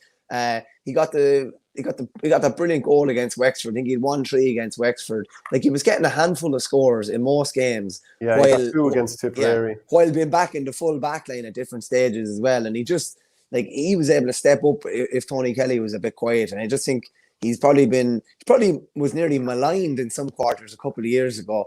Definitely deserved his nomination last year. And I think at this moment in time, he's in pole position for an All-Star. Now, somebody could play him out of that position, but I think he's been absolutely outstanding for Clare. Yeah, so comments coming in here. Patrick Hickey says Lynch, Malone and Morrissey, so which that goes along with you. Then next comment in, thanks lads, great insight, looking forward to a decent final, all the best. Owen says Jason Postman Ford, he always delivers. Now, he has gotten a nice few scores on the board, especially that first half. Look, basically, I want to do like, do you ever see that movie Men in Black, where they sort of do the memory wipe thing? They just press the thing and it just wipes your memory. At half-time at the Limerick game, I just want to do that and just pretend that the first half is all that happened. But he was unbelievable in that first half. Was it 6 or 7 from play? Like, he has been very good. And I'm just even looking at the game against Clare. He got a few from play here. He scored a nice goal from a penalty. So, you can't ignore the fact that he has been stepping up and getting plenty of scores. Yeah, no, he's brilliant. He's brilliant, particularly in that half an hour. We talked about it. It wasn't like that he went quiet. It was just the whole Tip team went quiet and Limerick took over. It's not as if he totally went out of the game, but he was just no Tip player was able to have an influence in that last 40 minutes. I think he's just getting edged out. While the good was really, really good, we just probably didn't see enough of it. Whereas someone like Cotton Malone was brilliant the whole way through. Yeah, a couple of people have mentioned Seamus Harnedy, and a lot of people mentioned Jason Ford there. Aaron says Casey, Ozzy and Hoggy in the full forward line. Coleman will be for centre back. Porrick Crone says Tony Kelly, Keane Lynch and Tom Morrissey. Question, is there anyone who's had a distinctly average year that could come into contention for Ulster with a blowout final appearance, or should it be as based on the whole season? Well, look, the final could go to a replay. You never know, and you could end up, Gleeson, Flanagan and O'Connor inside, Hoggy unlucky, even though Shane will end up picking Callan. Not this time. Shane, we won't mention the penalty from Jason Ford. That was James Owen's goal, says Eugene Lanigan. Liam O'Connor, Flanagan and Ozzy in the full forward line, but Callan will still get one. Right, just for now, I'm going to indulge you with that half forward line. Are we saying nobody from Galway? I don't think anyone's from Galway is in the conversation for the half forward. Conor Whelan would have been the only one that could have potentially come into it. Yeah, and what about Kilkenny then? So Adrian Mullen, he scored, was it 1-3 against Cork? Very good. He's only back from a cruciate. Excellent year for him. Billy Ryan scored 4, albeit he was in the full forward line, to be fair. Owen Cody will be in the conversation for the full forward line. Robbie O'Flynn. I think Robbie O'Flynn has more in him. Now, he could be exactly that type of player who has a breakout final and all of a sudden he's mentioned. Jack Prendergast has to be mentioned. Yeah. And maybe it didn't quite happen against Limerick the last day. He was one of the guys who was taken out. Stephen Bennett's had some very good performances and then maybe would be looking for a little bit more in some of the other games. Probably not quite going to make the grade. Grode Hegarty has been a little bit quieter. Against Tipperary the first half, that's probably the poorest we've seen him for a long, long time. If Hegarty comes in and hits 5 or 6 from play in the final, like he's going to win. He'll win an All-Star because it's not as if he's been bad. Like he still had that brilliant pass in for Galan the last day, and I think he was actually turned over. He's turned over in about the 20th minute, then went and caught the next puck out. And won a free or whatever. So he's been decent. He just hasn't been up to the levels of last year. He's a potential bolter, and as you say, O'Flynn, I'd say, is a potential bolter as well. Yeah, and then you have the likes of Paddy Purcell, who's very good. He was mentioned already, but he was probably in the forwards a nice bit. Michael Breen did some good stuff for Tipperary. I think we should mention Davy Glennon and maybe the likes of Killian Doyle at Westmeath. They had good years. Mikey Boyle even scoring heavily for Kerry, especially in that Joe McDonough final. I think he scored something like 1-4. TJ Reid doesn't come into the conversation, Shane, realistically. I don't think so. No, he'll get a nomination, I'd say. Will that be by default? I don't know if it's by default. He was still good against Wexford. He might not get a nomination. Yeah. Do you think he deserves a nomination based on what we've talked about here? He scored 4 from play against Wexford, so that was very good and obviously knocked over the freeze. I think as the game wore on against Cork, his influence dropped and Rob Downey began to take over. Over the rest of the teams, could there be 18 better forwards that played better than him this year? Potentially, yeah. I'd say he's on the borderline. I'd say. Yeah, I'll put it to you this way: Owen Cody would be ahead of him in the pecking order. That's one Kilkenny player. Adrian Mullen I'd have ahead in the pecking order. Yeah, Mullen would probably be too. So our 3 Kilkenny players going to get into that selection? Probably not. Yeah. I mean, when we talked about, Paddy Smith did well in him the last day, Rob Downey did well, and Jerry Millerick did okay in him. Like, TJ always has that threat. He caught a couple of balls. He got a point from play. He probably would have had 1 or 2 more if he didn't try and feed the ball to someone else to work scores for them. So it's not that we're saying that he's not still brilliant. He obviously is. But even Matt O'Hanlon had a lot of good moments the first day out in that game. Is there any, there's talk here of Stephen Bennett ahead of Malone? Would you have that? Not based. No, he would have had to have a big semi-final. And while he delivered a couple of huge hits, those three or 4 missed frees. No, I'd be hard pressed to put him in. I think Malone was. Stephen Bennett wasn't at the same level he was at last year, and I think Malone was consistently better. That's not to say he could be edged out after the final, but I think he definitely deserves to be in at the moment. Yeah, I think we're going to have a bit of moving and shaking here now in a minute when we try and pick the inside forward line.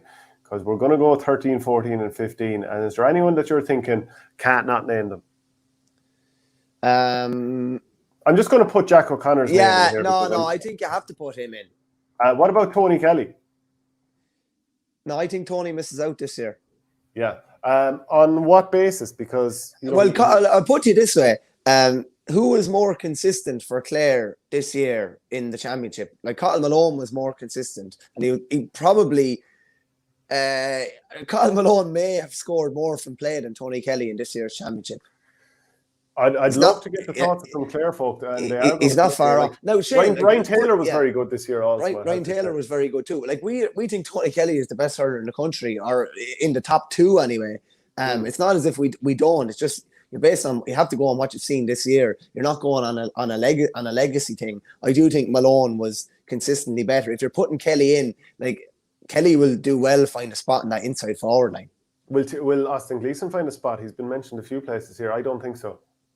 If you'd said it to me after the quarterfinals, I thought he would have definitely been in, but he had a very, very quiet semi-final. Yeah, I think we both agree. Like, brilliant player, and I want to pump him into that top 10 hurlers, and we'll have that debate very soon again. Like that's a moving thing all the time. Well, even as a dub, I'd be surprised if we won any All-Stars. Rush, Sutcliffe, etc. played very well this year, but you need a consistent run and to go deep in the championship to get in reality. That is very fair. I mean, like, Benny Sutcliffe had some brilliant games go all the way back to the Antrim Championship clash. I think Flanagan and O'Connor definitely in the full forward line. Third place is up for debate. Patrick Horgan going to be an All-Star, asks Jamie Wallace. Just on the Flanagan one, Flanagan has to be a cert. Flanagan has taken his form to a different level, I'd say, since last year even. It was probably harshly left out even last year by us as well. But his consistency this year has been savage. Like what they have, 4 from play the last day. He's just contributing, 3 to 4 scores every day from play. So nice little comment in here from Ken Keaveney. Go on, Stapo, you fruit. He's fairly on the ball, in fairness. Has to be one Kilkenny in here if Clare get a player in, and Will adds in Owen Cody for sure. What do you think? Yeah, it's like, are you happy with Flanagan?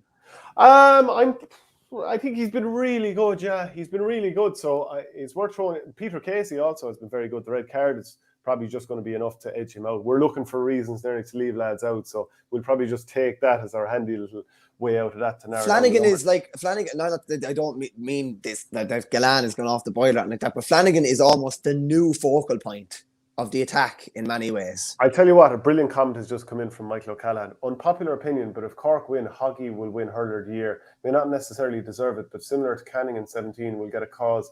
We'll get it because of the body of his work over the course of the last 10 and probably even 13 years. That's a very fair point. Tis nearly written in the stars, actually. And if Cork are going to win, he's going to have to play well. So he'll all of a sudden, I don't think he's necessarily an all-star at the moment. Now, he was very poor against Limerick the first day out, and maybe the service wasn't right. But look, he wasn't himself. He missed a penalty, missed a few frees, all that kind of crack. He did score 6 from play against Kilkenny in the All-Ireland semi-final, and that helped them get over the line. And this is like a player who's been on the road for so long. It went all the way to 90-plus minutes. It was probably even close to 100 minutes when you include injury time at the end of all the halves. 6 points from play, All-Ireland semi-final, when everything's on the line. Why would he not be in here when Waterford are basically, beaten with 15 minutes to go, and we're giving it to Seamus Flanagan for, is Flanagan necessarily ahead of Patrick Horgan here? Oh, I think Flanagan is ahead of Patrick Horgan, yeah. I think he was consistently brilliant across the 3 games. How can we leave out Owen Cody? I never said we had to leave him out, yeah. We have to leave someone out. Jack O'Connor, Seamus Flanagan, and then we'll have a debate for the last spot. So if Horgan has a good final, does he get an All-Star? If he hits 3 or 4 from play, he's a good chance of getting an All-Star. Yeah, this is the thing. Like, Cody is. I don't know if Cody's necessarily ahead of him at this moment in time, but Cody can't do any more. Horgan can parachute himself into the, as our viewer said, into the Hurler of the Year conversation. Yeah, S. Lowe says Flanagan with a big final is Hurler of the Year territory. Michael Mulcair says Gillan, Flanagan, Casey. Good man, Mike. Yeah. Give Keane Lynch hurler of the year. Take off your green and white tinted glasses, even as good a full forward line as they are. Give Keane Lynch the hurler of the year every January. Oh, Keane Lynch has been like we didn't even stop to talk about Keane Lynch. That is the compliment that we don't even have to. Like, we all know he's brilliant, and some people might say, "Oh, you didn't even say anything about Keane Lynch." We don't have to. He's just Shane Waterford played a sweeper the last day to stop Keane Lynch. So did Tip. Yeah. Like, Tipperary picked a man marker in Dan McCormick and brought him all the way back to man mark him. Every team now has to plan for him. Ger Millerick played man marked him in the first day out in the Munster semi-final. Now, sometimes he stepped off him and Mark Coleman took him up, but they learned that lesson from their league match, and there's going to be a plan for Keane Lynch again in this game. Hoggy has to be there for sure, says Barry Sorensen. A couple of more comments coming in. Silage Mad Flanagan was my man of the match the last day. No option but to give Hoggy an all-star, says Carl Walsh. Flanagan in the running for the hurler of the year, unless Keane Lynch can have a good final, Pádraig Crone says. And let's be honest, he probably will have a good final. Stapo nominates Callan for the new, just made up general legend sound fella. Who cares if he had a bad year? All-star. Still got plenty of goals, to be fair. Shane Stapleton, what has Flanagan to do to impress you? He does impress me. And like, he's been brilliant in most games. He's getting scores from play in most games. A bit like Tom Morrissey. You kind of look back in the game and you go, geez, he scored 4 from play, which is no easy thing to do in hurling. So he is up there. But I think Jack O'Connor can't not be in here. Look at the goals he's scored. The fact that you're just going like this when he gets the ball. I think he has to be in there. I'm not sure anyone would debate that. If anyone out there in the comments wants to, let us know. But somebody's going to have to lose out if Jack O'Connor is going to stay in this team. Now, we can justifiably put Jack O'Connor in the half-forward line if we want, because he did his best stuff against Kilkenny once he moved out there. But hold on a second now. But who are you saying is losing out? Either Hoggy or Owen Cody? No, but I'm saying that someone in the half-forward line will lose out because we can justifiably move Jack O'Connor out there. No, and what? They have a full forward line of Flanagan full forward, Hoggy and Owen Cody, the 2 corners. Not happy with that, no. Need to put our ball, so to speak, on the block here and pick between either Horgan or Cody. But that's not where I want to put my balls.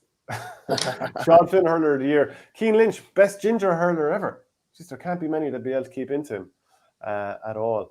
Lads, Kieran Carey a dash of ginger as well back then. I don't know, has he quite enough? Kieran, what about Rod and Dave as well? Yeah, the Guineas, yeah. Lads, Keane Lynch is a key man in this great Limerick team. He is the star man, the Maradona of this team. Has the X factor. To be fair, you couldn't sum it up much better than that. Very funny, Shane. We were down at the press night and we were kind of waiting around after, just filing a bit of copy in the stands, and all the Limerick players were filtering in, and it was kind of cool. It was as close as you'll get to like seeing what's going on in intercounty. Oh, Michael Verney's just dropped off there. Jack Nulty says, if Horgan has a good final, he should be in ahead of Cody, but Cody for now, surely. Milan, the best ginger. I've never seen him with a head of hair, so I can't say for sure whether it is ginger. We'll also look at a couple of other comments coming in. Solved. Flanagan, Ozzy, Jack O'Connor. Jack O'Connor, yeah, I think he has to be in there. Shane Kingston in ahead of Cody. This is the interesting thing now, that Shane Kingston could start the final, could end up going to town, and after coming on, getting man of the match with 7 points against Kilkenny, you know, that would be a fair reason to give him an all-star. Horgan played poor against Limerick. That is something that we've talked about. Joe Dean in the corner. John Power go on the ginger. Shefflin is a red. Sure, of course. What were we thinking? We weren't thinking. Hey, come here. Back for a second, Shane. I think someone from Limerick cut me off because in case they thought I was going to give away any state secrets. But we were in the Gaelic grounds just filing, a quick little update on the Peter Casey situation. And it was cool to see a rare insight into what actually goes on in inter-county setup, because we just don't see it anymore. So the players were there about 90 minutes before training started, all filtering in. And, Connacht was out setting up his cones and his poles, and Mikey Kiley was doing the same. And all the Limerick lads were arriving in their gear, whatever. And then Keane Lynch lands in a pair of pink shorts and a spearmint green top. And it's just like, some birds just aren't supposed to be caged. And it's like the time Connolly wore that vest when he was a sub in the All-Ireland final, or the time he wore the Leitrim top. There's certain lads you just have to let to go and do their own thing.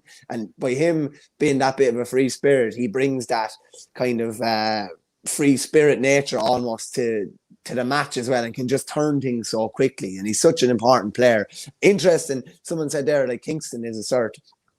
You know the way in the NBA they do that sixth man of the team, or sixth man of the year. So like Kevin McManaman would have won that for years in football, but like who would win it? Who would have won it in hurling this year? So Kingston is in pole position with Alan Cadigan not far behind, and with another Cork man in Shane Barrett not far behind, because I think he has 1-4 off the bench. And this is why we're saying Cork's bench is so crucial. Like Wally would have had a big influence off the bench for Kilkenny, and even James Bergen and a couple of others up until the All-Ireland semi-final. But Cork would definitely be in the pole position. And that's why we're saying, that's why I'd be somewhat worried from a Limerick point of view about the bench.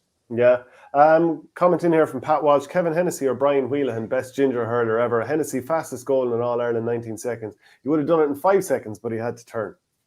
Brian Whelan's hair is an interesting one. He was ginger. That's quite a sentence. Yeah, no, but during the 90s, his hair was definitely ginger, and it kind of changed colour over the years. And I don't mean it went grey. It just went more kind of, it's auburn, the colour I'm looking for. It's not necessarily ginger now, but it's definitely a different colour than it was during the 90s anyway. By jizz, there's a fair collection of redheads there when you put it all together, isn't there?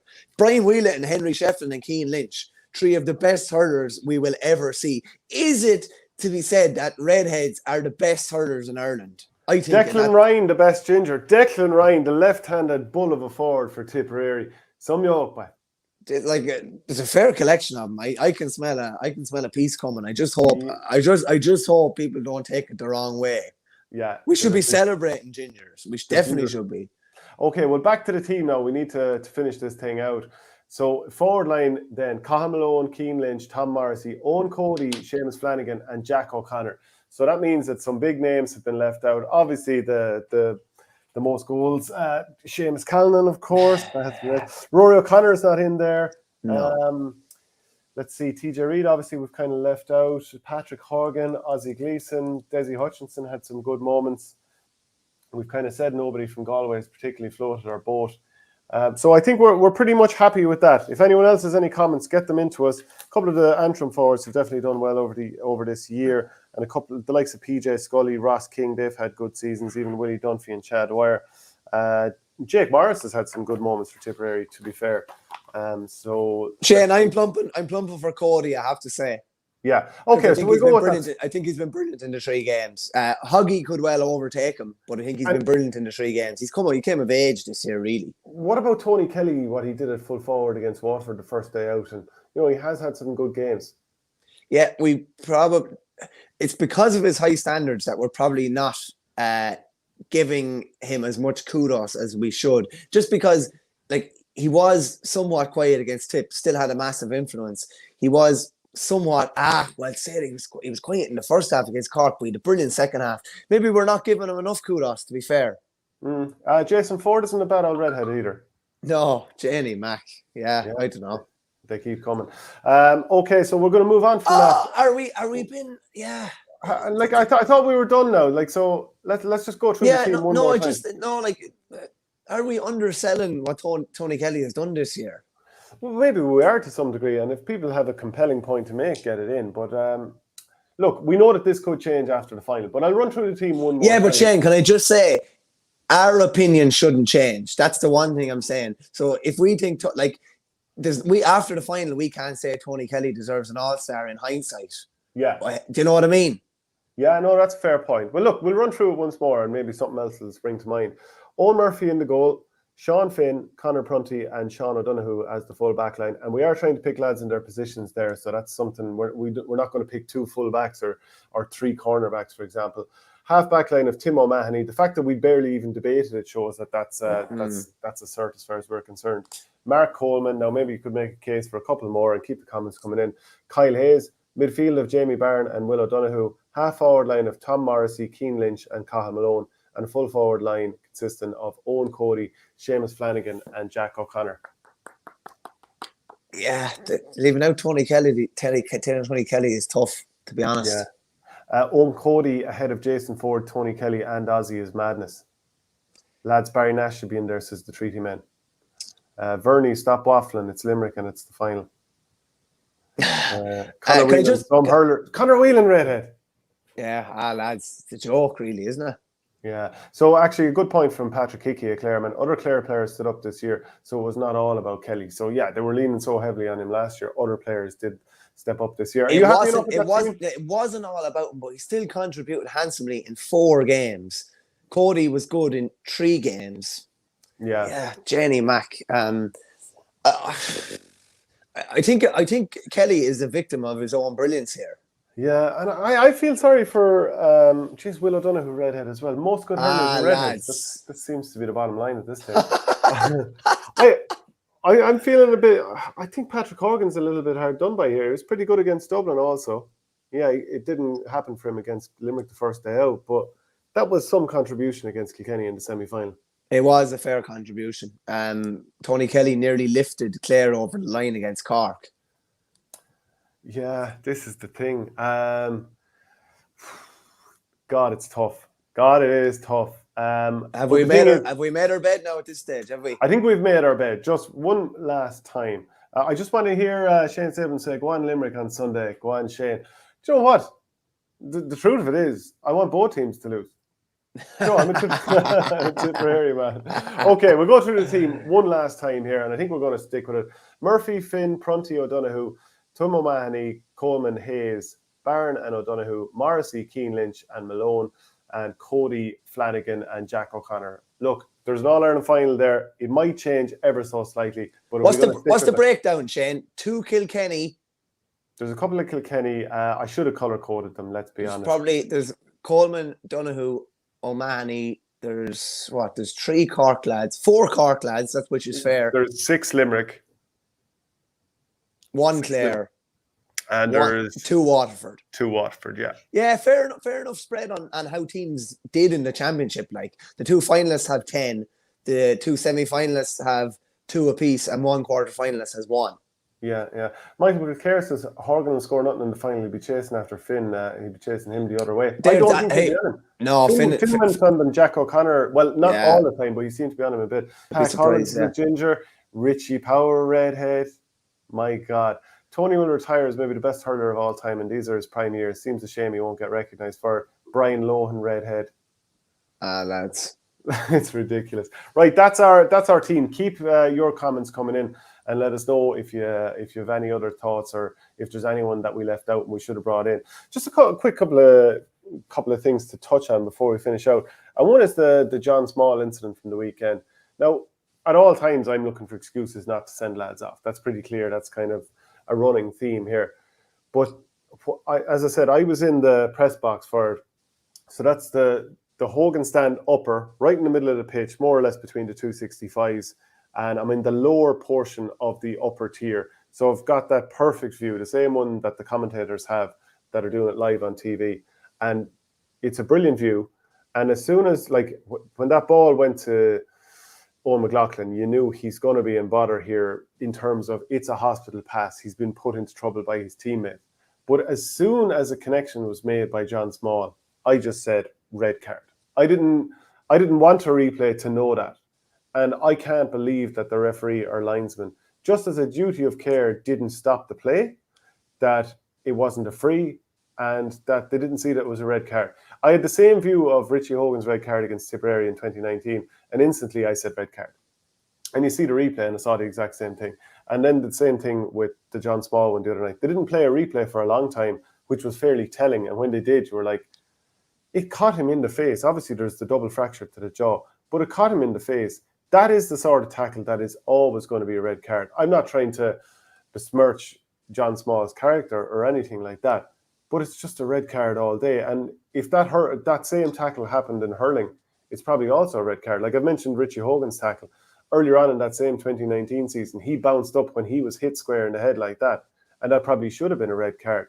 So, Richie did his best to get up straight away. But what were your thoughts? You'd be flabbergasted at how the referee, having been involved in games for probably 20 years, doesn't realise whatever about, decisions made thereafter, that he doesn't realise the force of the tackle and how much someone is going to be knocked out. He was teed up for it.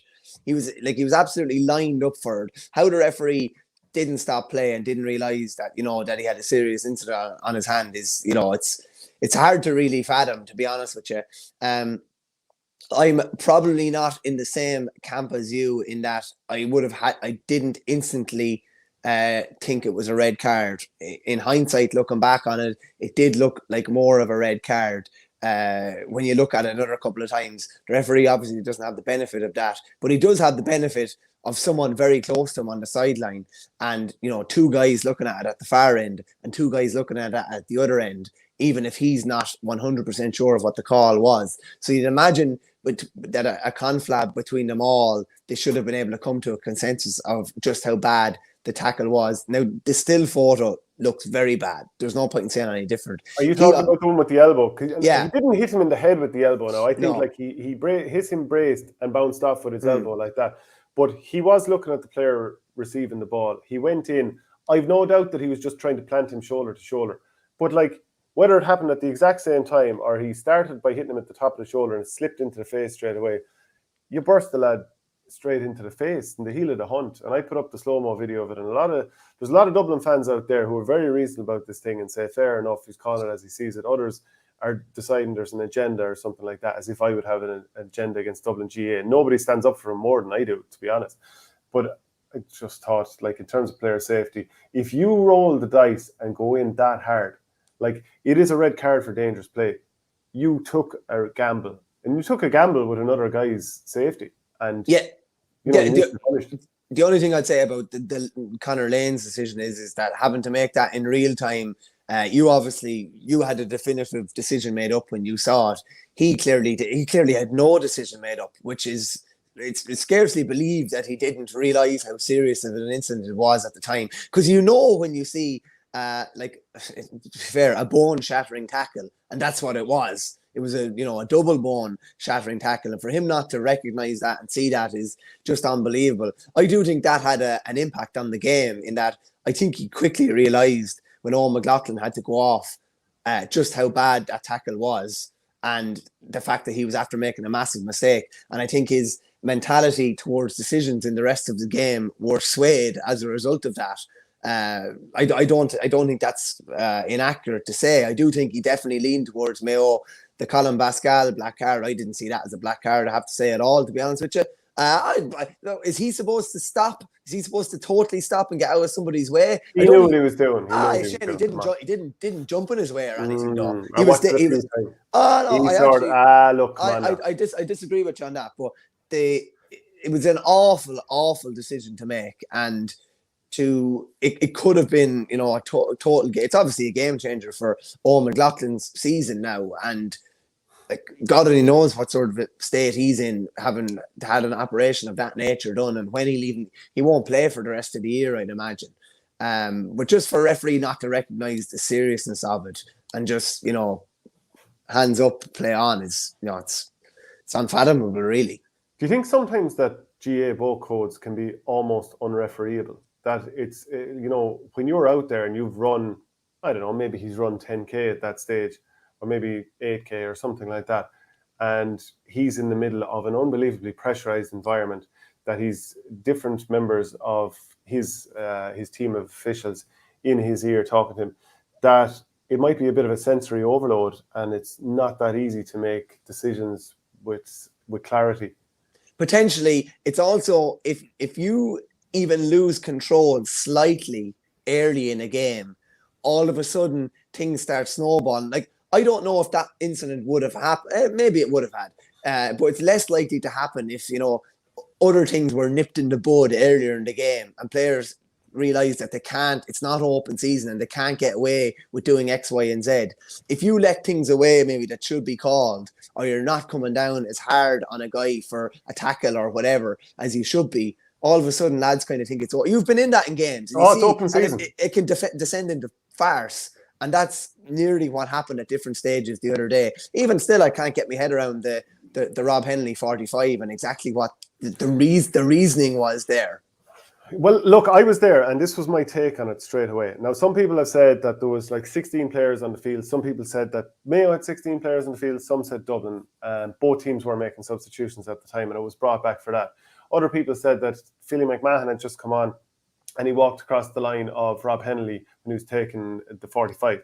Now, initially, he did seem to go in front of him, but by the time he hit the 45, my reading it was that Philly McMahon was about 20 yards away, and at that stage, players are moving around and whatever. I don't think it was that. What I think it was Kieran Kilkenny was maybe 15 yards behind where Hennelly was, and he was trying to move in the direction. Now, this was my take on it live, and then I feel it's been franked by what I've seen afterwards on the video replays. But he was trying to get towards Hennelly. Now, I don't know how close he was going to go, whether he was going to say anything. I doubt he was going to He's hardly going to throw a GPS at him, was he? No, and I don't think he was going to go in with a flying dropkick either. I think he was just probably getting a little bit closer. Pádraig O'Hora, who was marking Kilkenny, took a bit of exception and kind of tried to pull him back. So what I saw that happening, and it's just out of shot. And some Dublin fans would say he's so far away that he's out of shot that he must be 15 yards away. How can he be affecting Hennelly? But I don't think you're allowed to be roaring at a lad when they're taking it free. Not anymore. They've changed that actually recently, and you can even be yellow carded for that now. It's like, talking to someone while they're taking a free or trying to put them off basically is like essentially outlawed now. Yeah. So my take on it was that it was because Kilkenny was at something behind where Hennelly was. And then the referee went back and he started pointing at Kilkenny and having a word with him. So I think that that's the reason why. And as it happened, I was there thinking this is a problem. So I wasn't at all surprised to see that the 45 was taken again. And the cojones to knock it over after skewing the ball so badly the first time. I was like, how is this? Do you actually think the second kick was easier because he got the first one out of his system, or because he had messed the first one up so badly that, oh my God, his nerves must be even more shot now? Yeah, I don't know. I don't think it's the first part of what you said there. It's the second part. I think you'd be under more pressure nearly, because you're like, if the free he'd taken before that was a point over the bar, you have a good kind of memory of, this is what I did here. The one just before it was an awful shot. It went wide on the near side, like it's exactly what you don't want. And then just as well, and remember there was articles done a couple of years ago questioning Rob Hennelly's character and this kind of bullshit. For him to actually stand up and do that when it mattered most, it was unbelievable. And even just to see the scenes after, when he was greeted by his family and his girlfriend and that, and crying in their arms or whatever, it's great. And even just, I know this is a hurling show, just Dermot O'Connor's flying kick to save Hennelly's free going wide. Have you ever seen anything like that in hurling? No, like, is there an incident similar where someone does something like defiantly and it somehow ends up in a score? Like an unbelievable tackle when they had no right or whatever. If anyone has, I can't think of your man's name offhand, but the Laois guy in the Under-20 game earlier on this year, where he does that big dive. That's probably is it Duggan? Was it Duggan? No. Can't think of James Duggan? James Duggan, I think it was. Yeah, that's as close as just like someone like literally, you're almost jumping out of your body. Shawnee McMahon, one-handed. Yeah. Pulling on the ball. That type of a thing. Like, it was phenomenal. And it went back out to McLaughlin, he put it over, and it kind of nearly turned the game. And it was just brilliant, yeah. Yeah, and then another thought I'd have, and this is something that is something that both Cork and Mayo share, is, do you play one of your star men in the final? Like, Cork have a star-filled forward line. Does Shane Kingston come into the team because he scored 7 points?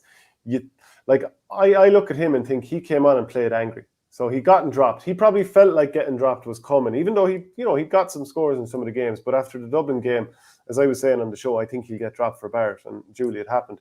So do you start him now in the final, knowing that maybe he'll do this from the get-go and we'll get 70 minutes of this, or do you bring him on thinking he'll make an impact again? And it's the same for Aidan O'Shea.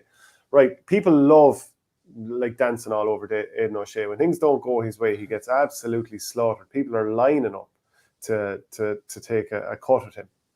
And maybe sometimes he brings some of it on himself. I don't know. That's what some people say. I don't know, does he, to be honest? Yeah. Look, I mean, I'm trying to play devil's advocate to some degree. And anytime I've interviewed him, he's a gent to talk to be fair. But he had a very poor game. And he won some primary possession. But you can see, my take on it was that psychologically he's a little bit shot against Dublin. He's had a couple of games where he's done okay. There was one game around 16 or 17 where in the last 20 minutes he was really good.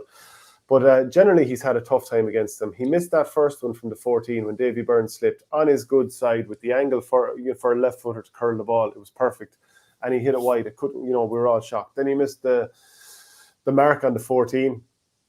Couldn't believe that went wide. And then Mayo had won a turnover at the start of the second half, and he tried to hand pass to a teammate, and it got turned over. And you were like, yeah, okay, like they have to take him off at this stage. Like, and this is a guy who's been like first name on the team sheet for years. He's captain of the team, and you wonder now, like the likes of Enda Hessian, he came in for Darren McHale and was brilliant. And you wonder, would a manager go and say, I'm not going to start Aidan O'Shea for a final? Now, we know that Dublin hasn't suited him, but he's played some other games and been very good against most other teams on a lot of other days. Now, people might, kind of argue the toss on some performances. That's fine. But in general, there's a reason that he's been named captain and is a main start. So do you start him again? Look at the way the extra time went. Like, maybe he'll end up suspended for coming in and getting involved in the melee. Like, I was watching him at times, and he was down on the sideline. It reminded me a little bit of Ronaldo in the Euro 2016 final when he went off injured. He was at the sideline barking and all this kind of stuff. And again, people will probably even take a pop at him for it. But like, his brother Connor came on, and he was almost coaching him from the sideline. There was a break in play, and he was talking to him, trying to tell him this, that, and the other. Half time of extra time, he's getting on to the brilliant Tommy Conroy and having a word with him. And then he's brought on for the last 2 minutes again. So just to kind of boil it all back down again, I wonder, does Aidan O'Shea start the final with the possible mentality of knowing, geez, my position might be under threat now? You start the final and you're like, if I don't start well here, I could get taken off again, because the manager has now made that step. So this is now a possibility going forward again. Or does he leave him on the bench and think he'll come on and play angry? And like, because you've probably been in that situation, I have too, where you kind of almost know like getting dropped is coming, and then you're angry, and then you come on and you do okay because of it. I think plenty of people out there who play will know that feeling. What do you think? Yeah, well, the fact that he took him off at the juncture that he did, he's now left it open that he could not start him in the final. And yeah, it'll be a shock, and all the papers, and you'll probably do a piece, Aidan O'Shea left out, because it is a big deal. But he's left that open there now. I always think Aidan O'Shea is a really peculiar one. And I don't think there's any shame in it. He's come up second best against Dublin a lot of times. But he's been dominant against 95% of other teams. Like, I think there's very little shame in that. And people will have a pop at him because maybe he hasn't performed against Dublin all the times over the years. But he's generally been brilliant against all the other teams. He's just against the best of the best team of all time. He's come up second best. Jeez, I don't think that's anything to be ashamed about. But it would be so interesting if he was dropped for the final and he came in on the 50th minute mark like a man possessed and just, you know what I mean, angry, snarling, wanting to make an impact, point to prove. I think that it's going to be fascinating to see how it plays out. It could be a month before we realise, or before it does play out before our eyes. But I think it's fascinating. I think Horn has left the door open for the potential for that to happen. And in fairness to Horn, he was very quick to realise as well, we need to run against Dublin. We're going to need some pace. The likes of an Aidan O'Shea is not going to turn it around against Dublin. We need all energy. And he was quick enough to take him off. Now, Kerry's a different challenge, particularly you could definitely see him like out around midfield picking up Dave Moore, and if they played him in an All-Ireland final, you could, and they match up quite well, and he could dominate midfield in that type of a game. But I think that the option off the bench is definitely interesting. And I can just say about Conor O'Shea as well, who came on and made a couple of mistakes.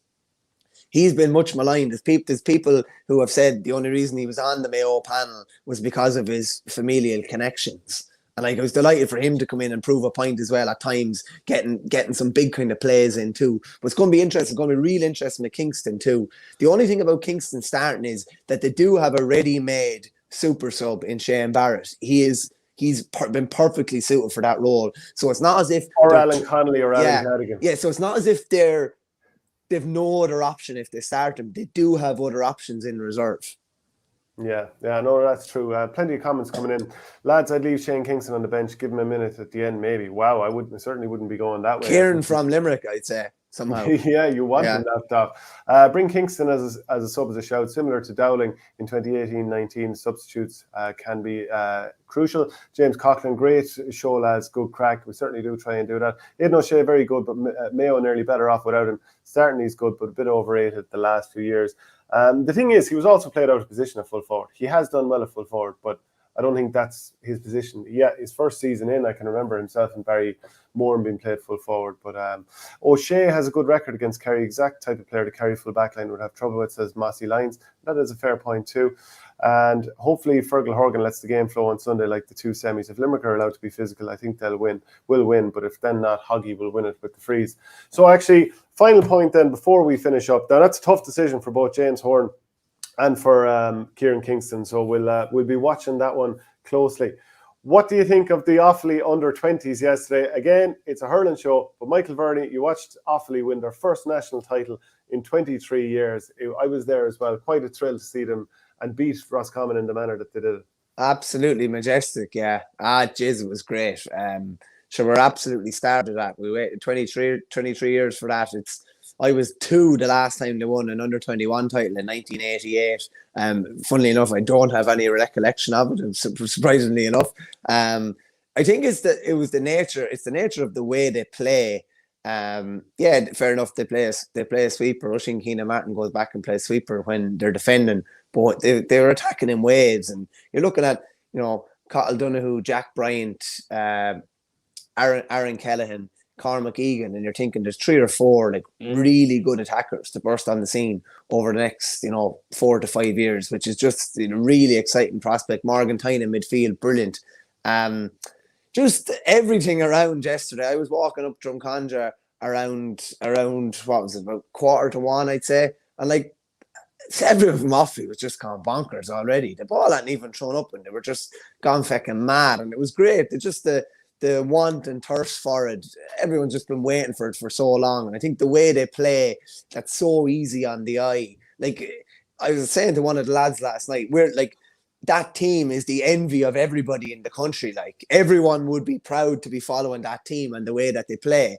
And it's just great. And it does, one of the viewers mentioned earlier, like it does just go to show you when you have your house in order, what can happen. Did I think in my, over the next 20 years that I'd see Offaly win All Ireland of any description, I would have doubted it. And all of a sudden it's about 20 months since Michael Dignan and his team, Derval Dolan, Colm Cummins, and a few more guys went in over the county board, and it's just absolutely turned upside down. And like, we believe now. You believe in the structures that are there. You believe in the people that are there.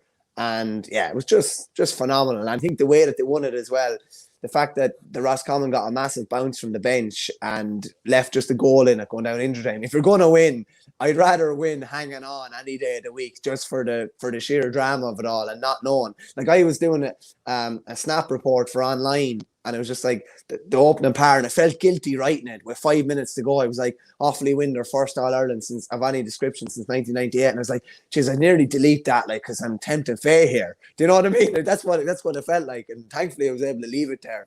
But it was just such dramatic circumstances to see, like, Shane Lowry has won, an Open Championship, and he's won an Irish Open, and he's probably going to play in the Ryder Cup next month. But I don't know if he will ever be as happy as he was yesterday in Croke Park. He was like a child. It was just like he was. It was like a child embracing his father, Brendan, and everything. And that's what everyone was like. There was boys telling me last night they were crying at the final whistle, and I didn't even know if some of these lads had the capabilities to even cry at any occasion.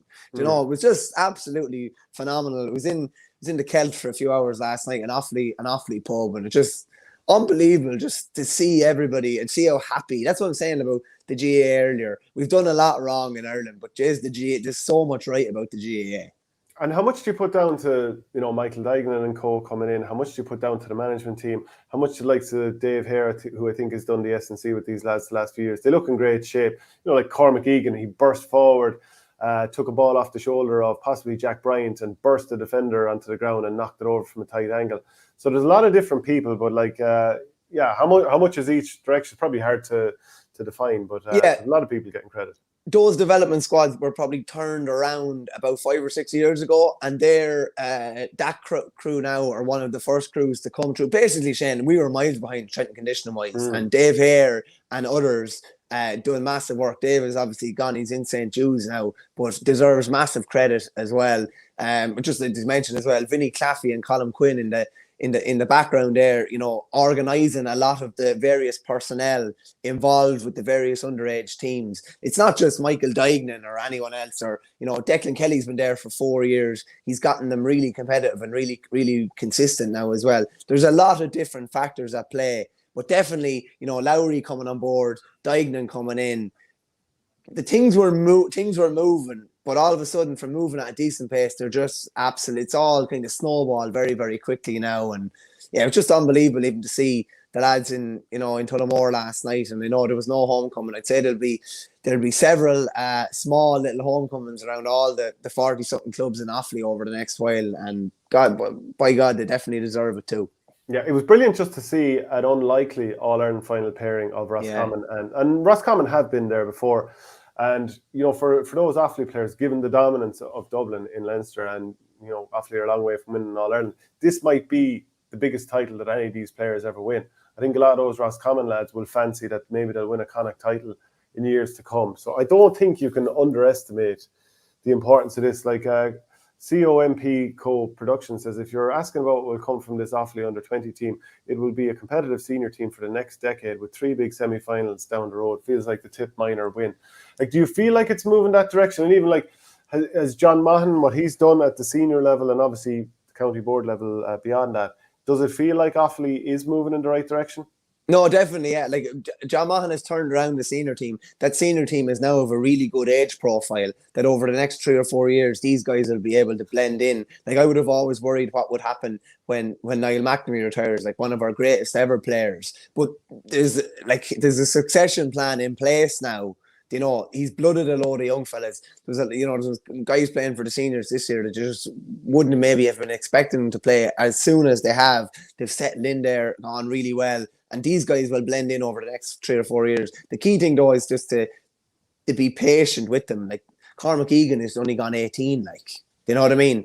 Like, he's as much of a bull as he is, like, he's only just gone 18. He's going to need another 3 or 4 years before he can, realistically make a mark at senior level. And that's the same for a lot of those guys. But I think that the structures are in place to make sure that they're given the best opportunity to come through and give the senior a right good ratting over the next couple of years. And it's exciting. Like, we will mine this team now. We will mine as many as possible out of this team. It's not like a Dublin or a Cork or even a Tip winning an underage title.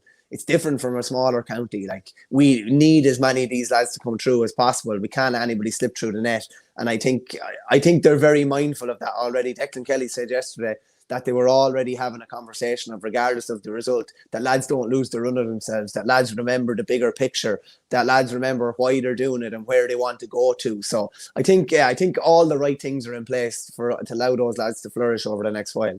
Pádraig Gill says small counties need at least 3 strong separate underage teams to make it through at senior. Likes of Dublin only need a couple of individuals every couple of years. That's because the foundation is so strong that you just need to top up and top up and top up. That's why it's important that John Mahon has things turned around as you've kind of described, so that he can just add more layers and he's bringing players into a good culture. And it's not a case of players almost getting turned away. Like, you want to bring players into an environment where they're like, geez, I need to even step up my training again or my diet up again or whatever it might be, so that I can dislodge this lad who's been playing senior for a few years. And then the senior guy is thinking, oh God, Cormac Egan and Jack Bryant, etc. are coming. I need to step up my game. And then you end up with this unbelievable culture. And that's probably just what hasn't been there before, but is there now. Yeah, no, I'd agree with you. Yeah, I'd agree with you. There's a high performance culture there now that just was absent up until a couple of years ago. And in fairness, the faithful fields cost a lot of money at the time, and Kieran Keenan, who was involved in Banner Concrete, was huge behind that. But they're really milking everything out of that. They're using it to the max at the moment. And yeah, there's only two kind of full-time GPOs at the moment, spread between Eden Derry Club, and one that's spread between Burris or Kieran and Drumcullen. I know they're hoping to have 10 to 12 by the end of the year. There's a level of ambition there. And Lowry coming on board has increased funds going in, and it's also pricked the ears up to think, why aren't I why aren't I contributing to my county if I'm, a wealthy Offaly native in New York or something like that? So, and like this will help the whole thing explode. It will, like, it just, everyone will want to be part of it, even if it's in the background or doing anything, Yeah. I haven't seen you as happy since you had a sausage last week. I tell you, those Super Queen sausages are a joy to behold. I'll be going doing a bit of shopping later. Jeez, I look absolutely hammered in that picture. And he doesn't even drink. That's the whole thing of it. He doesn't even God drink. above, Jerry back. Yeah, no. Good times. Let the good times roll. All Ireland for hurling final week coming up. Like, what more do you want now? Yeah. Well, look, that's it for the hurling show today. We'll obviously be doing a much more deeper delve into the All-Ireland final, Cork and Limerick, and the Thursday hurling show. So keep an eye out for that. And just a reminder that we are brought to you by orgaretro.com. Wearing this Tyrone jersey there, that Mayo jersey. Get your Offaly jerseys. Get your Offaly jerseys. And there's some lovely zip-ups as well. If you want to get 15% off, use the promo code OurGame. And as we always say, if you feel like supporting the channel, go to patreon.com/OurGame and subscribe on YouTube. It all helps the channel grow. So definitely do appreciate all of that if you can get that in. So that's it for the hurling show. Thank you very much, Michael Verney. We'll do it again soon. Cheers, Shane. Good luck.